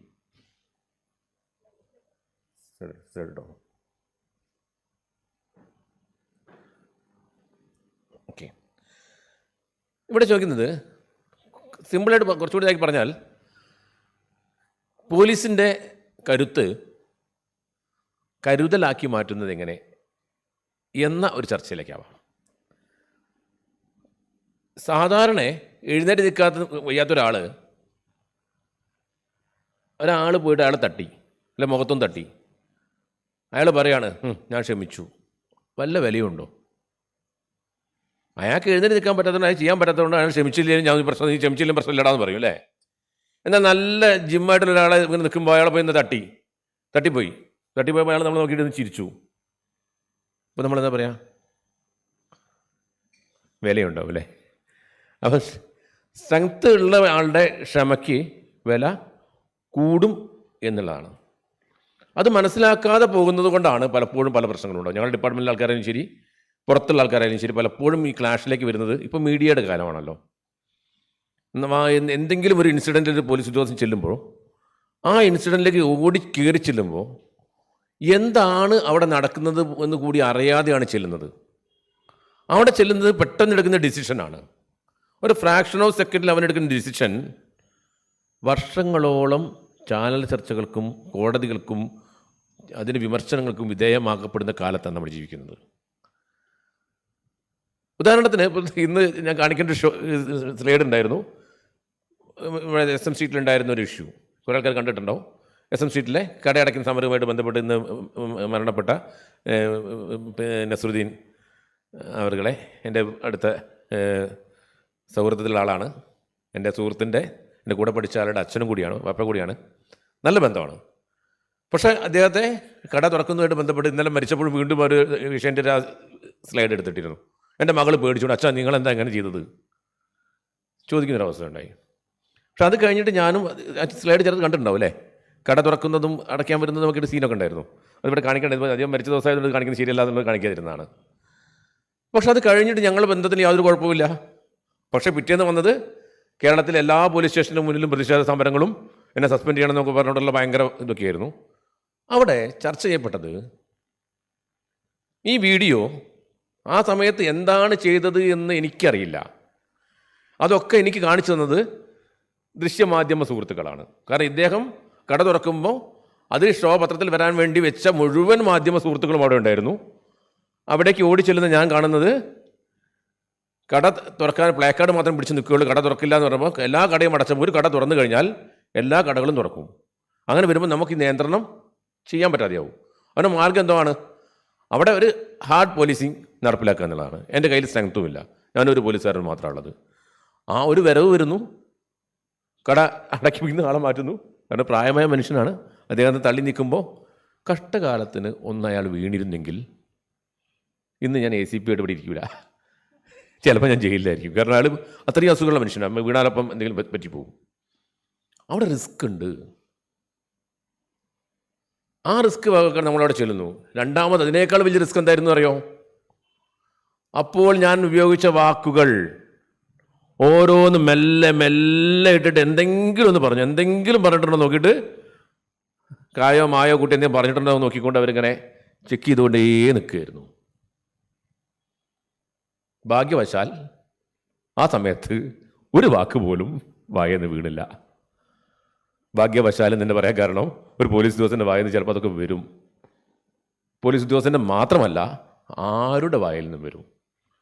അത് നമ്മുടെ പ്രഷർ, നമ്മൾ അനുഭവിക്കുന്ന പ്രഷറും ഇതൊക്കെ അനുഭവിച്ച് നിൽക്കുന്ന സമയത്ത് ചിലപ്പോൾ നമുക്ക് ആ ടെൻഷനെ ഔട്ട്ബേഴ്സ്റ്റ് ചെയ്യാൻ പറ്റുന്ന ചില സാധനങ്ങളാണ്. നമ്മൾ സുഹൃത്തുക്കളോട് നമ്മൾ ചിലപ്പോൾ പറയാറുണ്ട് അല്ലേ, ദേഷ്യം പിടിച്ചാൽ അത്തരത്തിലുള്ളൊരു ദേഷ്യത്തെ പുറത്തള്ളാനുള്ള ഒരു വേദി കൂടിയാണത്. അത് ഒന്നും ഉണ്ടായില്ല എന്നുള്ളത് ഭാഗ്യമായി കരുതുന്നു. അതുകൊണ്ട് അന്ന് പറഞ്ഞ ഒരു കാര്യം, അതുകൊണ്ടാണ് ഞാൻ രക്ഷപ്പെട്ടത്. ഞാൻ പറഞ്ഞൊരു വാക്കുണ്ടായിരുന്നു, നിയമം എല്ലാവർക്കും ഒരുപോലെയാണ്, ആരും അതിൽ അതീതരൊന്നുമല്ല, നിയമം പാലിക്കാൻ നിങ്ങളും ബാധ്യസ്ഥരാണ്. ഉറച്ച ശബ്ദത്തിൽ അവിടെ നമ്മൾ വോയിസ് മോഡുലേഷൻ മാറ്റം വരുത്തുന്നു. ഉറച്ച ശബ്ദത്തിൽ എന്ന് പറയുന്നു. അതിലൂടെ നമ്മൾ അവരെ മാറ്റം വരുത്താൻ പറ്റുന്നു. അത് കഴിഞ്ഞ് നോട്ടീസ് എഴുതി പോയി. അദ്ദേഹവും ഞാനും ചിരിച്ചുകൊണ്ടാണ് പിരിഞ്ഞത്. പക്ഷേ ഒരു അരമണിക്കൂർ കഴിഞ്ഞപ്പോൾ ചിത്രം മാറുകയാണ്. ഞാൻ ഈ ഇറങ്ങി വരുന്നതും ഈ ഷോപ്പ് അടപ്പിക്കുന്നതൊക്കെ ടട്ട എന്ന് പറയും മ്യൂസിക് ഒക്കെ ഇട്ടിട്ടാണ് തുടങ്ങി. ആ മ്യൂസിക് കിട്ടി CBI ഡയറക്ടർ മ്യൂസിക് കിട്ടി സാധനം വരാൻ തുടങ്ങിയപ്പോൾ ഞാൻ തന്നെ അയ്യോ കുഴപ്പമില്ലല്ലോ, സുരേഷ് ഗോപി സ്റ്റൈലൊക്കെ ആണല്ലോ. അപ്പം എൻ്റെ പേടി കമ്മീഷൻ അപ്പം വിളിച്ചാടാ സംഭവമൊക്കെ കൊള്ളാം, അയാൾ വീണിരുന്നെങ്കിൽ നിൻ്റെ പണി പാളിയേനെ. ആ പണി പാളിയില്ലേനല്ലേ ഇപ്പോഴുള്ള സ്റ്റൈലിൽ, ആ സ്റ്റൈലായി പോയേനെ. ഇത് ഒരു റിസ്ക്കാണ്. ഇത്തരം ഒരുപാട് റിസ്ക്കുകളിലൂടെയാണ് പോലീസിൻ്റെ കരുത്തും കരുതലും കടന്നു പോകുന്നത് എന്നാണ് പറയാൻ വേണ്ടി കൂടിയാണ് ഈ അവസരം ഉപയോഗപ്പെടുത്തിയത്. എങ്ങനെയാണ് പോലീസ് ഈ കോവിഡ് സമയത്തെ അതിജീവിച്ചത് എന്നുള്ള ഇതിലേക്ക് നോക്കാം. ആദ്യമായിട്ട് നമ്മൾ ചെയ്തത് അവയർനെസ് പ്രോഗ്രാമായിരുന്നു.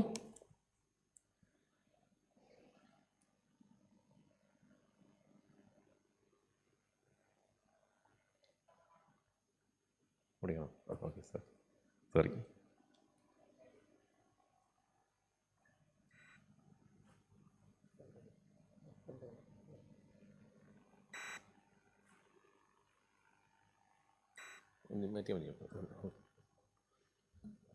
ഓക്കെ, ആദ്യം ഞങ്ങൾ ചെയ്തത് ഈ സമയത്തൊന്നും ഇതിനെപ്പറ്റി പറയാൻ എല്ലാവരും ഉണ്ടെങ്കിലും ഇതിന് അവയർനെസ് വളരെ പ്രധാനമായിരുന്നു. കോവിഡ് ഇങ്ങനെയുണ്ട്, എല്ലാവരും ശ്രദ്ധിക്കണം, മാസ്ക് ധരിക്കണം, മുൻകരുതലെടുക്കണം, കൈകൾ സോപ്പിട്ട് കഴുകണം എന്നൊക്കെ പറയുന്ന നിരവധി പ്രവർത്തനങ്ങൾ നമ്മൾ നടത്തി. അതോടൊപ്പം തന്നെ ചെറിയ ഷോർട്ട് ഫിലിമുകൾ നമ്മൾ ഉണ്ടാക്കാൻ തുടങ്ങി. സ്കിറ്റ്, അതുപോലെ തന്നെ flash mob conducted by students, police cadets, then issue pamphlets, leaflets, and also we are used our mike announcements. Police vehicle ബീച്ചിലൊക്കെ പോയിട്ട് proper mike announcement also we conducted. അങ്ങനെ ഒരു സെൻസിറ്റൈസേഷൻ പ്രോഗ്രാം നമ്മൾ നടത്തുകയുണ്ടായി. ആദ്യ പടി അത് തന്നെയായിരുന്നു. പലപ്പോഴും കണ്ടിട്ടുണ്ടാവും ഈ ഇത്തരം കാര്യങ്ങളൊക്കെ, ഈ ചെയ്യുന്ന കാര്യങ്ങൾ കേട്ടിട്ടുണ്ടാവും. ഇതിൽ കാണാം, അന്ന് ഞങ്ങൾ പോലും മാസ്ക് ധരിക്കാതെയാണ്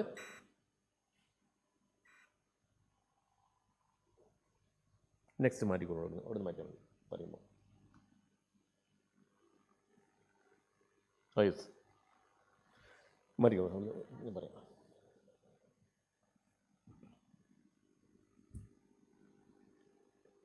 മാസ്ക് ഇടാതെ കൈയൊക്കെ കഴുകുന്നത് എങ്ങനെയാണ്? കൈ കഴുകുന്നത് നമ്മൾ പഠിപ്പിക്കുകയാണ്. കൈ കഴുകുന്നത് എങ്ങനെ? പണ്ട് പറഞ്ഞിട്ടുണ്ടല്ലേ, കൈ സോപ്പിട്ട് കഴുകണം സ്കൂളിലൊക്കെ പറഞ്ഞിട്ടുണ്ട്. ആരെങ്കിലും കഴുകാറുണ്ടായിരുന്നോ? ഞാൻ കഴുകാറില്ല കേട്ടോ. ഞാൻ വെറുതെ ടാപ്പിനെ ഓടി ഗൂഗിളൊന്നാക്കി കഴിയിട്ട് എന്തെങ്കിലും തിന്നാൻ പോയിരുന്നു. പക്ഷെ ഇപ്പോഴത്തെ ഞാൻ അങ്ങനെയല്ല, പേടിയുണ്ട്. വയസ്സൊക്കെ കുറച്ച് കഴിയുമ്പോൾ തട്ടിപ്പോകുന്ന പേടിയുണ്ട്. അപ്പോൾ അതുകൊണ്ട് വേഗം നമ്മൾ കൈയൊക്കെ സോപ്പൊക്കെ കിട്ടി കഴുകി പ്രോപ്പറായി സാനിറ്റൈസ് ചെയ്ത് കാര്യങ്ങളിലേക്ക് മാറുന്നു. അപ്പോൾ കൈ കഴുകാൻ നമ്മൾ പഠിപ്പിക്കാൻ തുടങ്ങി. ഇതൊരു പഠിപ്പിന് തുടക്കമായിരുന്നു. കൈ കഴുകാൻ പഠിപ്പിക്കൽ, മാസ്ക് ധരിക്കാൻ പഠിപ്പിക്കൽ, കുളിച്ച് വീട്ടിൽ കയറാൻ പഠിപ്പിക്കൽ, മുഖവും ശരീരവും വൃത്തിയാക്കാൻ പഠിപ്പിക്കൽ തുടങ്ങി ഓരോരോ പഠിപ്പിക്കലിൻ്റെ കാലം നമ്മൾ തുടങ്ങുന്നതായിരുന്നു ആ സമയത്ത്. അന്ന് പറഞ്ഞൊരു വാക്കായിരുന്നു, ഇനി വീടാണ് ലോകം എന്ന രീതിയിലേക്ക്. തെറ്റായ ഹെഡിങ്ങാണ് പത്രത്തിൽ വന്നത്. പക്ഷേ ആ സമയത്ത് അങ്ങനെ തന്നെയായിരുന്നു. നമ്മൾ ലോകത്ത് പറന്ന് നടന്ന് നമ്മളൊക്കെ പെട്ടെന്ന് ഒരു കൂട്ടിലേക്ക് അടയ്ക്കപ്പെടുന്ന രീതിയിലേക്കായിരുന്നു.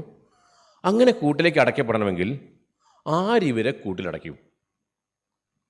പൂച്ചയ്ക്ക് ആര് മണി കെട്ടും? ചോദ്യം വന്നു. ആര് കെട്ടും? പട്ടാളത്തിന് ഇറങ്ങാൻ പറ്റുമോ? പിന്നെ ഭാഗ്യം കെട്ട ഞങ്ങൾ മാത്രമേ ഉള്ളൂ കൂട്ടിലടയ്ക്കാൻ.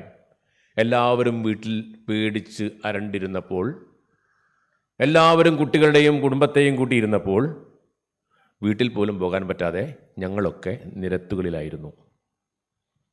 അന്ന് ഞങ്ങളൊക്കെ എല്ലാവരോടും വീട്ടിൽ പോയിരിക്കൂ, പുറത്തിറങ്ങരുതെന്ന് പറഞ്ഞ് ആട്ടി ഓടിക്കുന്ന ഒരു വലിയ ഒരു ദൗത്യമായിരുന്നു ചെയ്തത്. ഉള്ളിൽ പേടിയില്ലാഞ്ഞിട്ടല്ല. വീട്ടിലേക്ക് ചെല്ലുമ്പോൾ ഓടിയെത്തുന്ന കുഞ്ഞിനെ അകറ്റി നിർത്തിയിരുന്നു. 2 ക്ലാസ് പഠിക്കുന്ന കുട്ടി അന്ന് 1ാം ക്ലാസ്സിലാണ്. ചെറിയ മോള്, മൂത്തവാളക്കും ഭാര്യയൊക്കെ പറഞ്ഞാൽ മനസ്സിലാവും. 1ാം ക്ലാസ് പഠിക്കുന്ന കുട്ടി ഓടി വരുമ്പോൾ സാധാരണ ശീലിച്ചതാണ്, പപ്പയെ അല്ല കാക്കാറ്, പാപ്പത്തയാണ് മക്കൾ കാക്കാറ് എന്ന് പറഞ്ഞാൽ അതുപോലെ അച്ഛൻ കൊണ്ടുവരുന്ന പാപ്പത്തെ കാക്കുന്ന മക്കളാണ് ചെറുപ്പത്തിലുണ്ടാവുക. അപ്പോൾ ആ പാപ്പം കാത്തുന്ന മക്കളോട് പാപ്പം കൊടുക്കാൻ കൂടി പറ്റാതെ മാറ്റി നിർത്തുന്ന രീതിയിൽ ഞങ്ങൾ ഓരോ പോലീസുകാരും ജീവിക്കുന്നു. അത് കഴിഞ്ഞ് നമ്മൾ കുറച്ചും കൂടി ഇതായി വന്നു. അപ്പോഴാണ് നമുക്കൊരു കോഴിക്കോട് സിറ്റിയിലാണ് വലിയൊരു ഇൻ്റർവെൻഷൻ ഉണ്ടായത്. ഈ കാണുന്ന ഫോട്ടോ നിങ്ങൾ ഒന്ന് നോക്കുക.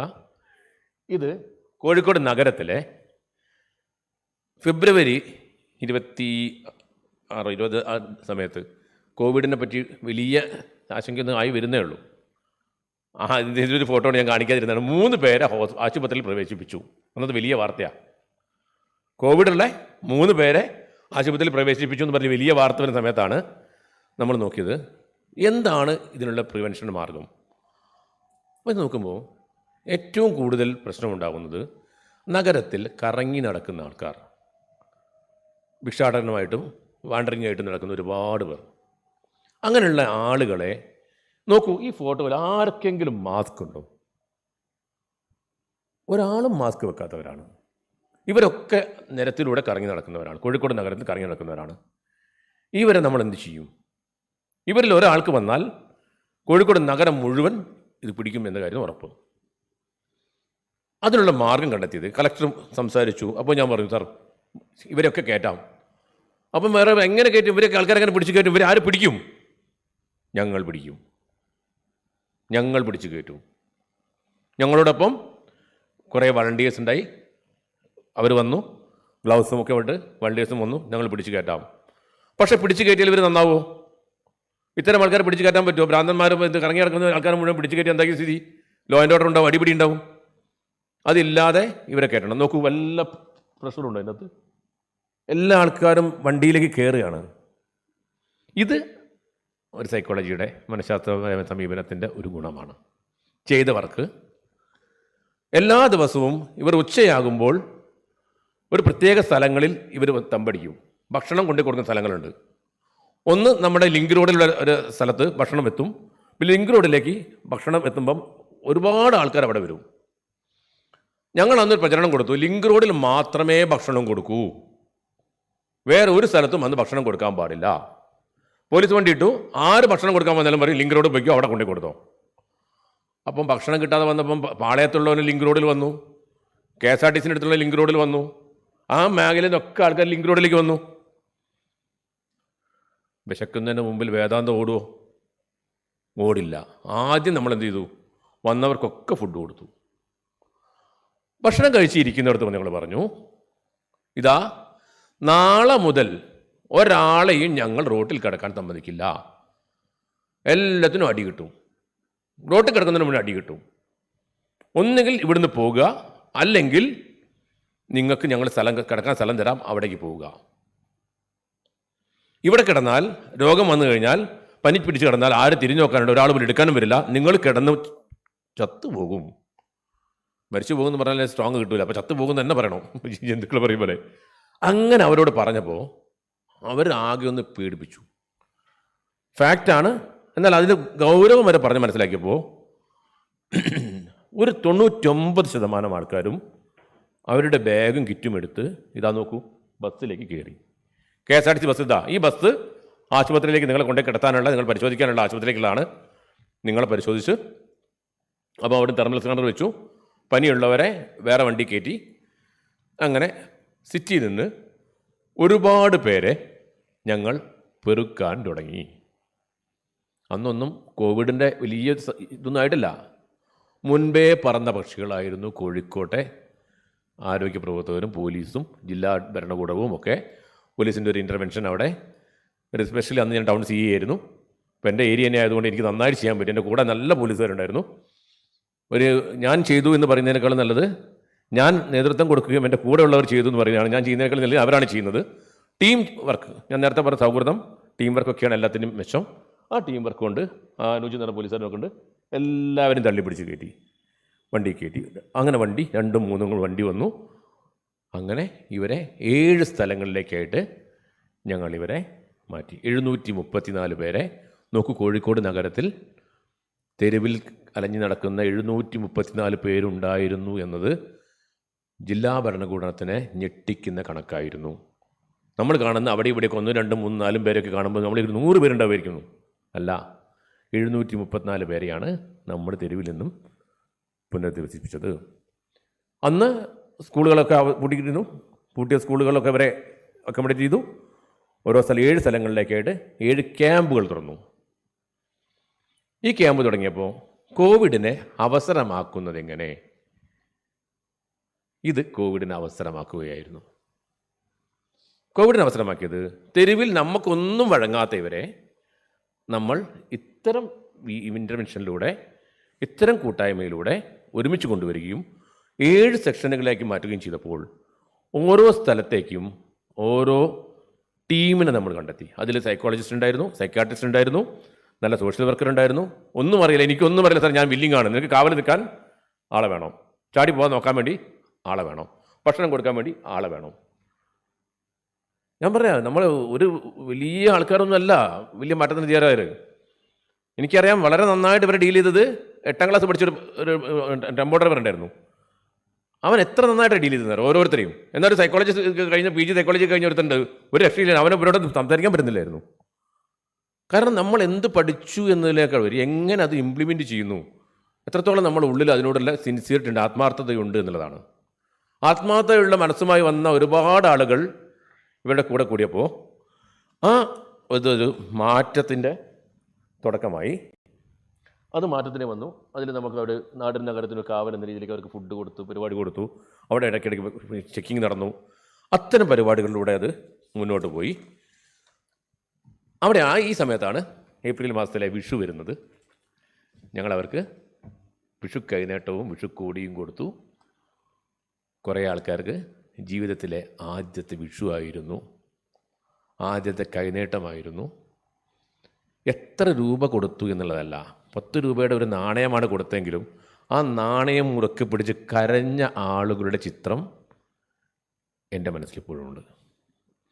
ചേർത്ത് പിടിച്ചിട്ട് കരഞ്ഞിട്ട് എന്നോട് പറഞ്ഞ അവരുടെ ഉള്ളിൽ നിന്ന് കിട്ടിയ അനുഗ്രഹം. ഞങ്ങളുടെയൊക്കെ സമ്പാദ്യത്തിൽ ഏറ്റവും വലിയ എന്തെന്ന് ചോദിച്ചാൽ പ്രാർത്ഥനകളാണ് എന്ന് പറയുന്ന ആളാണ് ഞാൻ. അങ്ങനെയെങ്കിൽ ഇതിൽ ഇവരുടെയൊക്കെ പ്രാർത്ഥന കിട്ടുക എന്ന് പറഞ്ഞാൽ ഭയങ്കര കാര്യമാണ്. ഇതിൽ പല ആളുകളും വളരെ നല്ല രീതിയിലുള്ള സാമ്പത്തിക രീതിയിലൊക്കെ നല്ല ഉയർന്ന രീതിയിൽ നിൽക്കുന്ന ആളുകൾ പോലും നഗരത്തിലെ തെരുവുകളിലുണ്ടായിരുന്നു എന്നുള്ളത് പിന്നെ ഓരോരുത്തരെ നമ്മൾ പ്രൊഫൈൽ തയ്യാറാക്കി പരിശോധിച്ച് പഠിക്കുമ്പോഴാണ് നമ്മൾ മനസ്സിലാക്കുന്നത്. അപ്പോൾ കുറേ ആൾക്കാർക്ക് എന്ത് വേണം, ഇങ്ങനെ താമസിക്കാൻ തുടങ്ങി. കുറേ ആൾക്കാർ ആവശ്യങ്ങൾ പറയാൻ തുടങ്ങി. കുറച്ച് ആൾക്കാർ പുസ്തകങ്ങൾ ആവശ്യപ്പെടാൻ തുടങ്ങി. അത്ഭുതപ്പെട്ടു പോയി. സാർ, വായിക്കാൻ പുസ്തകം കിട്ടുമോ? ഞങ്ങൾ പുസ്തകങ്ങൾ കൊണ്ട് കൊടുത്തു. അവിടെ കൊടുത്ത് ഗ്രാൻഡ് മാസ് ബുക്സിൻ്റെ ആൾക്കാർ വന്ന് ബുക്ക് കൊടുത്തു. ആ ബുക്ക് കൊടുത്തപ്പോൾ റൊട്ടേഷനിൽ അവർ വായിച്ചു തീർത്തു. അവർ നാടകങ്ങളും കഥകളും ഒക്കെ കഥകൾ പറയുന്നവരും ഒക്കെ ഇതിനകത്തുണ്ടായി. അത്തരം അപ്പോൾ വിഷു വന്നു, പുസ്തകം കൊടുത്ത് വായന വളരട്ടെ എന്ന രീതിയിലേക്ക് പുസ്തകങ്ങൾ കൊടുക്കാൻ തുടങ്ങി. ഈ പുസ്തകം കൊടുക്കുന്ന സമയത്താണ് ഇതിൽ ഒരു 4 പേർക്ക് കോവിഡായി. വാർത്ത വന്നു. വീണ്ടും എനിക്ക് ക്വാറന്റൈനിൽ പോകേണ്ടി വന്നു. 14 ദിവസത്തെ ജയിൽവാസത്തിന് ഞാനും പോയി. ഒരു പുസ്തക പ്രസാദനായ അതിനകത്ത് നിൽക്കുന്ന ഒരാൾ, ഒരു ഗ്രാൻഡ് മാ ബുക്സിൻ്റെ, അയാൾ പാവം ഈ ഫോട്ടോ വളരെ സന്തോഷത്തിലാണ് പത്രത്തിലിട്ടതായിരുന്നു. അയാൾ കിണിഞ്ഞു. ഫോട്ടോ പത്രത്തിലിട്ടതോട് പിറ്റേന്ന് രാവിലെ ബാലുശ്ശേരിയിൽ അയാളുടെ വീടിൻ്റെ മുറ്റത്ത് നാട്ടുകാർ പറഞ്ഞു, നിങ്ങൾ പുറത്തിറങ്ങണ്ട, നിങ്ങൾക്ക് കോവിഡാണ്. അത് ഞാൻ പറഞ്ഞു, അയാൾ പറഞ്ഞു എനിക്ക് കോവിഡില്ല, നിങ്ങൾക്ക് കോവിഡാണ്, കാരണം നിങ്ങൾ അവിടെ പോയില്ലേ, പറഞ്ഞ ഭാഷ തെണ്ടികളെ കൊടുത്തിട്ട് പോയില്ലേ. അയാൾ ആകെ സങ്കടമായി പോയി. അപ്പോൾ അയാൾ പറഞ്ഞു, ഞാൻ അത് അവസരമാക്കിയെടുത്തു. 14 ദിവസം ഞാനും പുസ്തകങ്ങൾ വായിക്കാൻ വേണ്ടി ആ സമയം ചിലവാക്കി. ഒരു ആക്സിഡൻ്റാണ് എന്നെ ഷാരി മേഡം പറഞ്ഞ പോലെ ഒരു ആക്സിഡൻറ്റ് പറ്റിയിട്ട് കാല് പൊട്ടി കിടന്നപ്പോഴാണ് ഞാൻ എൻ്റെ സൈക്കോളജി PG പൂർത്തിയാക്കിയത്. അപ്പോൾ ആ സമയത്തെ വായിക്കാൻ പറ്റുള്ളൂ. ബാക്കിയൊക്കെ ഈ ഓട്ടത്തിനിടയിൽ നടക്കുകയായതുകൊണ്ട് പറ്റിയിട്ടില്ലായിരുന്നു. അപ്പം ആ ആക്സിഡൻറ്റ് പറ്റിയ സമയത്താണ് എനിക്ക് ഉപയോഗപ്പെടുത്താൻ പറ്റിയെന്ന് പറഞ്ഞാൽ ഈ 14 ദിവസങ്ങളിലൊക്കെ പുസ്തക വായനയിലേക്ക് പോകാൻ വേണ്ടി ഞങ്ങൾക്കൊക്കെ പറ്റി. എൻ്റെ നാട്ടിലുള്ളവർ മാസ്ക് വെക്കാൻ പഠിച്ചതും അപ്പോഴായിരുന്നു. എൻ്റെ വീടിനടുത്തുള്ള വഴി ശൂന്യമായതും ഈ കാലത്തായിരുന്നു. അവിടെ ആളുകൾ വളരെ എന്തൊരു ഭീകരജീവിയെ പോലെ വന്നു. TV-യിലെ ഫ്ലാഷ് ന്യൂസ് വന്നു, CI ക്വാറന്റൈനിൽ. ഇന്ന് എന്ത് ക്വാറന്റൈനിലേക്ക് കാലം കഴിഞ്ഞു പോയി. ആ കാലത്തെ ക്വാറന്റൈനിൽ വന്നപ്പോൾ എനിക്ക് ഇറങ്ങാൻ പറ്റാതെ, വീട്ടുകാരെ ഇറങ്ങാൻ പറ്റാതെ ഭയങ്കരമായ ഇത് അന്ന് എനിക്ക് വേണ്ടി തങ്ങൾ ഉൾപ്പെടെയുള്ള ആൾക്കാർ പ്രാർത്ഥന നടത്തുന്നു. അപ്പോൾ ഒരു ഭയങ്കര ഒരു കാലഘട്ടമായിരുന്നത്. അപ്പോൾ ഏതായാലും അത് കഴിഞ്ഞു. ഈ ആളുകളെ നമ്മൾ പുനരധിവസിപ്പിക്കുന്ന രീതിയിലേക്ക് പോയി. 734 പേരെ നമ്മൾ പുനരധിവസിച്ചാൽ അതിൽ നിന്നും കുറേ ആൾക്കാർ ഇവിടെ നമ്മൾ ബന്ധപ്പെട്ടു. അവരെ ട്രീറ്റ്മെൻറ്റ് നടത്തിയതിന് ശേഷം 236 പേരെ പല തൊഴിലുകളിലേക്ക് നമ്മൾ എൻഗേജ് ചെയ്യാൻ പറ്റി. പൊറോട്ട അടിക്കുന്നവർ, അതേപോലെ ചെറിയ ഹോട്ടൽ പണിക്കാരൊക്കെ ആയിട്ട് കുറേ പേര് അങ്ങനെ പോയി. 194 പേരെ വീടുകളിലേക്ക് എത്തിക്കാൻ പറ്റി. അതൊരു ഭയങ്കര സാധനമാണ്. പക്ഷേ അവിടെ ചെറിയൊരു പ്രശ്നമുണ്ടായി. ഞങ്ങൾ പറഞ്ഞത് ഇവരെ വീട്ടിലെത്തിക്കുമ്പോൾ കൃത്യമായിട്ട് ആഘോഷപൂർവ്വം എത്തിക്കണം എന്ന് പറഞ്ഞു. അപ്പോൾ ഒരു വിഭാഗം ഇതിനെ എതിർത്തു. എപ്പോഴെങ്ങനെയാണല്ലോ, അത് ശരിയല്ല, ഇവരെ വീട്ടിൽ കൊണ്ടാക്കുമ്പോൾ ആഘോഷം ആക്കാൻ പാടില്ല എന്ന് പറഞ്ഞു. വളരെ രഹസ്യമായിട്ട് കൊണ്ടു ഇറക്കിയാൽ മതി എന്ന് പറഞ്ഞു. കുറച്ച് പേരൊക്കെ റബ്ബർ ബന്ധ് പോലെ വീണ്ടും തിരിച്ചെത്തുകയുണ്ടായി. ആഘോഷപൂർവ്വം ഇറക്കിയിരുന്നെങ്കിൽ ഒരു ഇതിൻ്റെ എന്താ പറയുക, നിയമപരമായിട്ട് വലിയ പന്തലൊക്കെ കെട്ടി കല്യാണം കഴിച്ചാൽ ഡൈവോഴ്സ് ചെയ്യാൻ പറ്റില്ല എന്ന് പറഞ്ഞാൽ വലിയ ബുദ്ധിമുട്ടാന്ന് പറഞ്ഞാൽ ഇത് ഈ ആഘോഷപൂർവ്വം കൊണ്ടാക്കി കൊടുത്തിരുന്നെങ്കിൽ പെട്ടെന്ന് വീട്ടിൽ നിന്ന് പുറത്താക്കാൻ പറ്റില്ലായിരുന്നു. മറ്റേ രജിസ്റ്റർ മാരേജ് ചെയ്താൽ കുഴപ്പമൊന്നുമില്ല, ആരും അറിയില്ലല്ലോ. ദേവന്ന് ദേവോ എന്നൊക്കെ പറഞ്ഞാൽ അങ്ങനെ പോയി വരികയൊക്കെ ചെയ്യാം. അപ്പോൾ നമുക്ക് അതിൽ ചെറിയൊരു പ്രശ്നം നമ്മളെ ഭാഗത്തുണ്ടായി. ആ അപാകതകൾ നമുക്ക് ഉണ്ടായിരുന്നില്ല, നമ്മൾ അംഗീകരിക്കുകയാണ്. ഒരു അപാകത കൂടി ഉണ്ടായി. ഇത്രയും ആൾ ഇത്രയും ദിവസം കിട്ടിയിട്ടും വേണ്ടത്ര രീതിയിൽ അവർ സൈക്കോളജിക്കൽ നടത്തി പരിപാടിയൊക്കെ നടത്തിയിട്ട് അവരെ മാറ്റം വരുത്താൻ പറ്റുമോ എന്ന് ചോദിച്ചാൽ പറ്റിയില്ല എന്നുള്ള സത്യമാണ്. കാരണം നമുക്കിതിന് മുമ്പേ ഒരു സാധനമില്ല. മുമ്പൊരു സാധനം ഇനിയൊരു ടീമിനെ കിട്ടിയാൽ കൃത്യമായിട്ട് എന്ത് ചെയ്യണമെന്ന് ഞങ്ങൾക്കറിയാം. ഇനിയൊരു ടീം ഉണ്ടായാൽ അവരെ കൂട്ടി കിട്ടിയാൽ, പക്ഷെ അന്ന് നമുക്ക് ഇതിന് മുമ്പേ സാധനം. അപ്പോൾ അത് എന്തുണ്ടാവും? നമ്മൾ എന്ത് പറയുമ്പോഴും, പ്രത്യേകിച്ച് പോലീസ് എന്നും പറയുമ്പോൾ എതിർക്കാൻ വേണ്ടി കുറേ ആൾക്കാരുണ്ട്. ഇത് ശരിയല്ല, ഒരു പോലീസർക്ക് വല്ല വിവരമുണ്ടോ ബോധമുണ്ടോ? ഞങ്ങൾക്ക് വിവരമില്ല. പക്ഷേ ആ വിവരമില്ലായ്മ കൊണ്ടാണ് ഞങ്ങൾ ജീവിച്ചു പോണത്, നാട് നിന്ന് പോണത്. ആ വിവരം ഉണ്ടായിരുന്നു ഞങ്ങൾ ഇതിൻ്റെയൊക്കെ വരുമ്പോഴൊക്കെ ആലോചിച്ച് നിൽക്കുകയാണെങ്കിൽ ഞങ്ങൾ ആലോചിച്ച് നിന്നാൽ ഈ ഒരാളെ പിടിച്ച് കേട്ടില്ല. ഞങ്ങൾക്ക് വരുമല്ലോ എന്ന് പേടിച്ച് നിന്നാൽ, വിവരമുണ്ടായിരുന്നു ഞങ്ങൾ മാറി നിൽക്കുകയാണെങ്കിൽ അവിടെ ഓൾഡ് ഏജ് ഹോമിലേക്ക് വളരെ പ്രായമായ ആൾക്കാർ 22 പേരെ നമ്മൾ മാറ്റി. ഇപ്പം നമുക്ക് 282 പേര് ഉദയം പ്രൊജക്റ്റിൽ പ്രസൻറ്റും അവർ താമസിച്ച് വരുന്നുണ്ട്. അവർക്ക് ഫുഡും കാര്യങ്ങളും നമ്മൾ കൊടുത്തു വരുന്നു. കുറേ പേർക്ക് നൈറ്റ് ഷെൽട്ടർ എന്ന രീതിയിലേക്ക് അത് മാറിക്കൊണ്ടിരിക്കുകയാണ്. രാവിലെ ജോലിക്ക് പോകാം, വൈകുന്നേരം വരാം. നമ്മുടെയൊക്കെ ഡ്രീം, നമ്മുടെയൊക്കെയാണ് പറയുന്നത്, നിങ്ങളും കൂടി ചേർന്നാണ് നാം. നമ്മുടെയൊക്കെ ഡ്രീം, നമ്മുടെ നഗരത്തിലൊന്നും ഒരു കുഞ്ഞും ഒരു സ്ത്രീയും, അപ്പം ശരീരം വരുന്നത് സ്ത്രീ പുരുഷൻ വേണ്ടതെന്ന് നമുക്ക്, കാരണം പ്രൊട്ടക്ഷൻ കൂടുതൽ വേണ്ടത് അവരാണെന്നുള്ള നിരത്തിൽ കിടന്നുറങ്ങിക്കൂടാ എന്ന രീതിയിലേക്ക് വരണം. തെരുവിൽ കിടന്നുറങ്ങാത്ത രീതിയിലേക്ക്, അവർക്കൊക്കെ രാത്രി കിടക്കാൻ ഒരു ഇടം വേണം എന്ന രീതിയിലേക്കുള്ളൊരു വലിയ ചിന്ത നമുക്ക് ഉണ്ട്. അത് നടപ്പിലാക്കും വിചാരിച്ച് നടപ്പിലാക്കാൻ പറ്റും. നിങ്ങളൊക്കെ തന്നെയാണ് നാളെ പ്രധാന കേന്ദ്രങ്ങളിൽ ഇരിക്കേണ്ടവർ. തീരുമാനങ്ങൾ എടുക്കേണ്ടത് എത്തേണ്ട ആൾക്കാരാണ് ഇത് കേൾക്കുന്ന പലരും. അപ്പം നമുക്ക് ഇത്തരം ഇത് വന്നാൽ കുറേ റേപ്പ്, കുറേ ഒളിച്ചോട്ടങ്ങൾ, കുറേ പീഡനങ്ങൾ, ആരും ചോദിക്കാനും പറയാനും ഇല്ലാത്ത കുട്ടികളെയൊക്കെ ഉപദ്രവിക്കുന്നതൊക്കെ വളരെയുണ്ട്. അതൊക്കെ തടയാൻ വേണ്ടി നമുക്ക് പറ്റും. ഏതെങ്കിലും പൊന്തക്കാട്ടിൽ ഏതെങ്കിലും കുട്ടിയുടെ ശവം കണ്ടിട്ട് 1000 മെഴുകുതിരി കത്തിച്ചിരിക്കുന്നതിനേക്കാളും നല്ലതാണ് ഇത്തരം ആൾക്കാരെ ഒരു പുനരധിവാസ കേന്ദ്രത്തേക്ക് മാറ്റാൻ വേണ്ടി ശ്രമിക്കാൻ വേണ്ടി ഒരു ഒച്ചയെങ്കിലും വെക്കുന്നത്. ഓക്കെ, അപ്പോൾ നമുക്ക് ഇവരെ അങ്ങനെ പ്രൊജക്റ്റ് അവിടെ മാറ്റി. ഇവിടെ സാന്ദർഭികമായി പറയാനുള്ളത്, എൻ്റെ മനസ്സിൽ തെളിയുന്നൊരു രൂപം ആണ്ടവൻ്റെ വണ്ടിയാണ്. മേഡത്തിനോട് പറഞ്ഞു ആണ്ടവൻ്റെ വണ്ടി എന്ന് പറയുമ്പോൾ എനിക്ക് ചിരി വരും. ഞങ്ങളിങ്ങനെ ആൾക്കാരെ മാറ്റുകയാണ്. അപ്പോഴാണ് ഒരു സ്ത്രീയുടെ അടുത്ത് ചെന്നപ്പോൾ തൊടക്കൂടാതെ വരക്കൂടാതെ എന്ന് പറഞ്ഞ കുട്ടി അങ്ങനെ ആക്ഷൻ എടുക്കുകയാണ്. മുടിയൊക്കെ നീട്ടി ജടയൊക്കെ ഞാൻ ആണ്ടവൻ്റെ പെണ്ണെന്ന് പറഞ്ഞിട്ട്, ഞാൻ ആണ്ടവൻ്റെ പെണ്ണാണ്, എന്നെ തുടരുതെന്ന് പറഞ്ഞിട്ട്. ഒരു രക്ഷയില്ല. പോലീസുകാർ പറഞ്ഞു, സാർ ഒരു രക്ഷയില്ല, അതിനെ ഒഴിവാക്കാം. ഞാൻ പറഞ്ഞു നിൽക്ക്, ഞാൻ ഇറങ്ങാമെന്ന് പറഞ്ഞു. ഞാൻ മെല്ലെ ഇറങ്ങി. ഞാൻ മെല്ലെ ചെന്ന്, അമ്മ ഇവരെ നോക്കിക്കണേ, വളരെ രൂക്ഷമായിട്ട് ഞാൻ പറഞ്ഞു, ഇത് ആണ്ടവൻ്റെ വണ്ടി ഏറെന്ന് പറഞ്ഞു. ആണ്ടവൻ്റെ വണ്ടിയാ? ഏറ്? ഏത് വണ്ടി? ആംബുലൻസ്. ആംബുലൻസ് വണ്ടിയായി. അവർ വന്നു, മെല്ലെ മെല്ലെ വണ്ടി തൊട്ട് തലയിൽ വെച്ചു, സ്റ്റെപ്പ് തൊട്ട് തലയിൽ വെച്ചു, കയറി. വണക്കം ഇരി. അപ്പോൾ വേറെ ആൾക്കാർ ഇങ്ങ ആരെയും ഇരിക്കക്കൂടാது, ആണ്ടവൻ്റെ വണ്ടി നാം മട്ടും. ശരി, നാം മട്ടും പോ വണ്ടി വിട്ടു. ചെന്ന് നോക്കുമ്പോൾ മാനസിക പ്രശ്നമുണ്ട്, ഗുരുതരമായ പല അസുഖങ്ങളുള്ള സ്ത്രീയായിരുന്നു. അവർക്ക് ട്രീറ്റ്മെൻറ്റ് കൊടുത്തു. ഒരു 10-25 ദിവസം കഴിഞ്ഞപ്പോൾ ഞാൻ കണ്ടു, ഒരു പുതുപ്പെണ്ണ് ചിരിക്കും പോലെ ഒരു പ്രായമായ സ്ത്രീ ചിരിക്കുന്ന ആ ചിരി ഇപ്പോഴും എൻ്റെ മനസ്സിൽ കാണുകയാണ്. ഞാൻ ആണ്ടവൻ്റെ വണ്ടി ഏറിയാ? അപ്പോൾ ഏമാത്തിയില്ല ഒരു തമിഴിൽ എന്നെ പറ്റിച്ചില്ല പറഞ്ഞു, ആണ്ടവൻ്റെ വണ്ടി അറിയുമ്പോൾ. അപ്പോൾ ഞാൻ പറഞ്ഞു, സാറേ ആണ്ടവൻ്റെ വണ്ടി ഈ സിനിമയിലില്ലേ, കിണ്ടി എന്നൊരു സിനിമയില്ലേ ഇത്, അതേപോലെ എന്നെ കാണുമ്പോൾ പറയരുത് ആണ്ടവൻ്റെ വണ്ടി. അത് ഞങ്ങൾ നമ്മുടെ ഒരു ബൗണ്ടായിരുന്നു. എന്നോട് പറയാൻ കാരണം, നമുക്ക് ശക്തി ഉപയോഗിച്ച് പലതും ചെയ്യുന്നതിനേക്കാൾ യുക്തി ഉപയോഗിച്ചും അവരെ മനസ്സിലാക്കിക്കൊണ്ടും എമ്പതിക്കൽ ഇവൻ കാര്യങ്ങൾ ചെയ്യാമെന്നുള്ളതിൻ്റെ ചില സാധനങ്ങളാണ് ഇത്. ഞാൻ ഇതൊക്കെ പറയാൻ കാരണം, നിങ്ങളൊക്കെ തന്നെയാണ് പല സ്ഥലത്തും പല ആളുകളും ഡീൽ ചെയ്യാൻ പോകേണ്ട ആൾക്കാർ. പ്രത്യേകിച്ചും സ്റ്റുഡൻസിനെ കണ്ടിട്ടാണ് ഞാൻ ഇത്തരം കാര്യങ്ങൾ ഇവിടെ പറയുന്നത്. അവരുടെ ജീവിതത്തിൽ ഭാവിയിൽ എന്തൊക്കെ വരുമ്പോൾ ചിലപ്പോൾ നിങ്ങൾക്ക് ഈ ആണ്ടവൻ്റെ വണ്ടിയൊക്കെ ഉപയോഗത്തിൽ വന്നേക്കാം. ഓക്കെ, ഇത് വന്നു പോയപ്പോൾ പിന്നെ നമ്മൾ കാണുന്നൊരു സീൻ എന്താ വെച്ചാൽ, പല സ്ഥലത്തും പലർക്കും ജോലിയില്ല, പട്ടിണിയാവുന്നു. പല സ്ഥലങ്ങളിലും ഭക്ഷണം കിട്ടാത്ത പ്രശ്നം വരുന്നു. കീശ നിറയെ പണമുണ്ടെങ്കിലും പണം തിന്നാൻ പറ്റില്ലല്ലോ. ഒരു യാത്ര അത്യാവശ്യമായിട്ട് കാസർഗോഡ് നിന്ന് തിരുവനന്തപുരത്തേക്ക് പോകേണ്ട ഒരാളാണെങ്കിൽ ആ സമയത്ത് വഴിയിലൊന്നും ഹോട്ടലില്ല, ഒരു ഭക്ഷണം കിട്ടാൻ ഒരു സ്ഥലവുമില്ല, കയ്യിൽ പണമുണ്ട്, എന്തു ചെയ്യും? പണം തിന്നാൻ പറ്റുമോ? ട്രക്ക് ഡ്രൈവർമാർ ഈ സമയത്തും സാധനങ്ങൾ വരുന്നുണ്ട്, ലോറിയിൽ സാധനങ്ങൾ വരുന്നുണ്ട്. അവർക്ക് ഇവരാണ് വഴിയിൽ തട്ടുകടയിൽ നിന്ന് ഭക്ഷണം കഴിച്ച് ശീലിച്ചവരാ,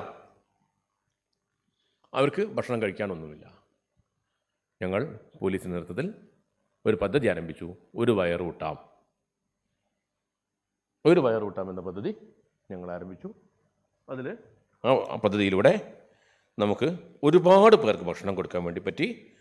ഏകദേശം ഒരു 6 ലക്ഷത്തി കണക്കുണ്ടായിരുന്നു, 6,34,665 പേർക്കാണ് കേരളത്തിൽ പോലീസിൻ്റെ നേതൃത്വത്തിൽ. ഇത് പോലീസുകാർ പൈസ എടുത്ത് ചെയ്തതെന്നൊന്നും ഞാൻ പറയുന്നില്ല. പോലീസ് ഈ സോഴ്സുകളെ NGO സംഘടിപ്പിച്ചു, ആളുകളെ സംഘടിപ്പിച്ചു, അവർ വിശ്വാസത്തോടു കൂടി ഞങ്ങളെ ഏൽപ്പിച്ചു. അത് വളരെ വിശ്വാസം, ഓരോ മണിയും വളരെ കൃത്യമായി എത്തേണ്ടവിടത്തേക്ക് എത്തിക്കുന്ന രീതിയിലേക്ക് പോലീസ് ചെയ്തു. 6,84,665 പേർക്ക് കൊടുക്കാൻ പറ്റി. കോഴിക്കോട് സിറ്റിയിൽ തന്നെ 1,48,140 പേർക്ക് നമുക്ക് ഫുഡ് പാക്കറ്റ് വിതരണം ചെയ്യാൻ പറ്റി. അത്ര വയർ കൂട്ടാൻ പറ്റി എന്ന ചാരിതാർത്ഥ്യം ഞങ്ങൾക്കുണ്ട്.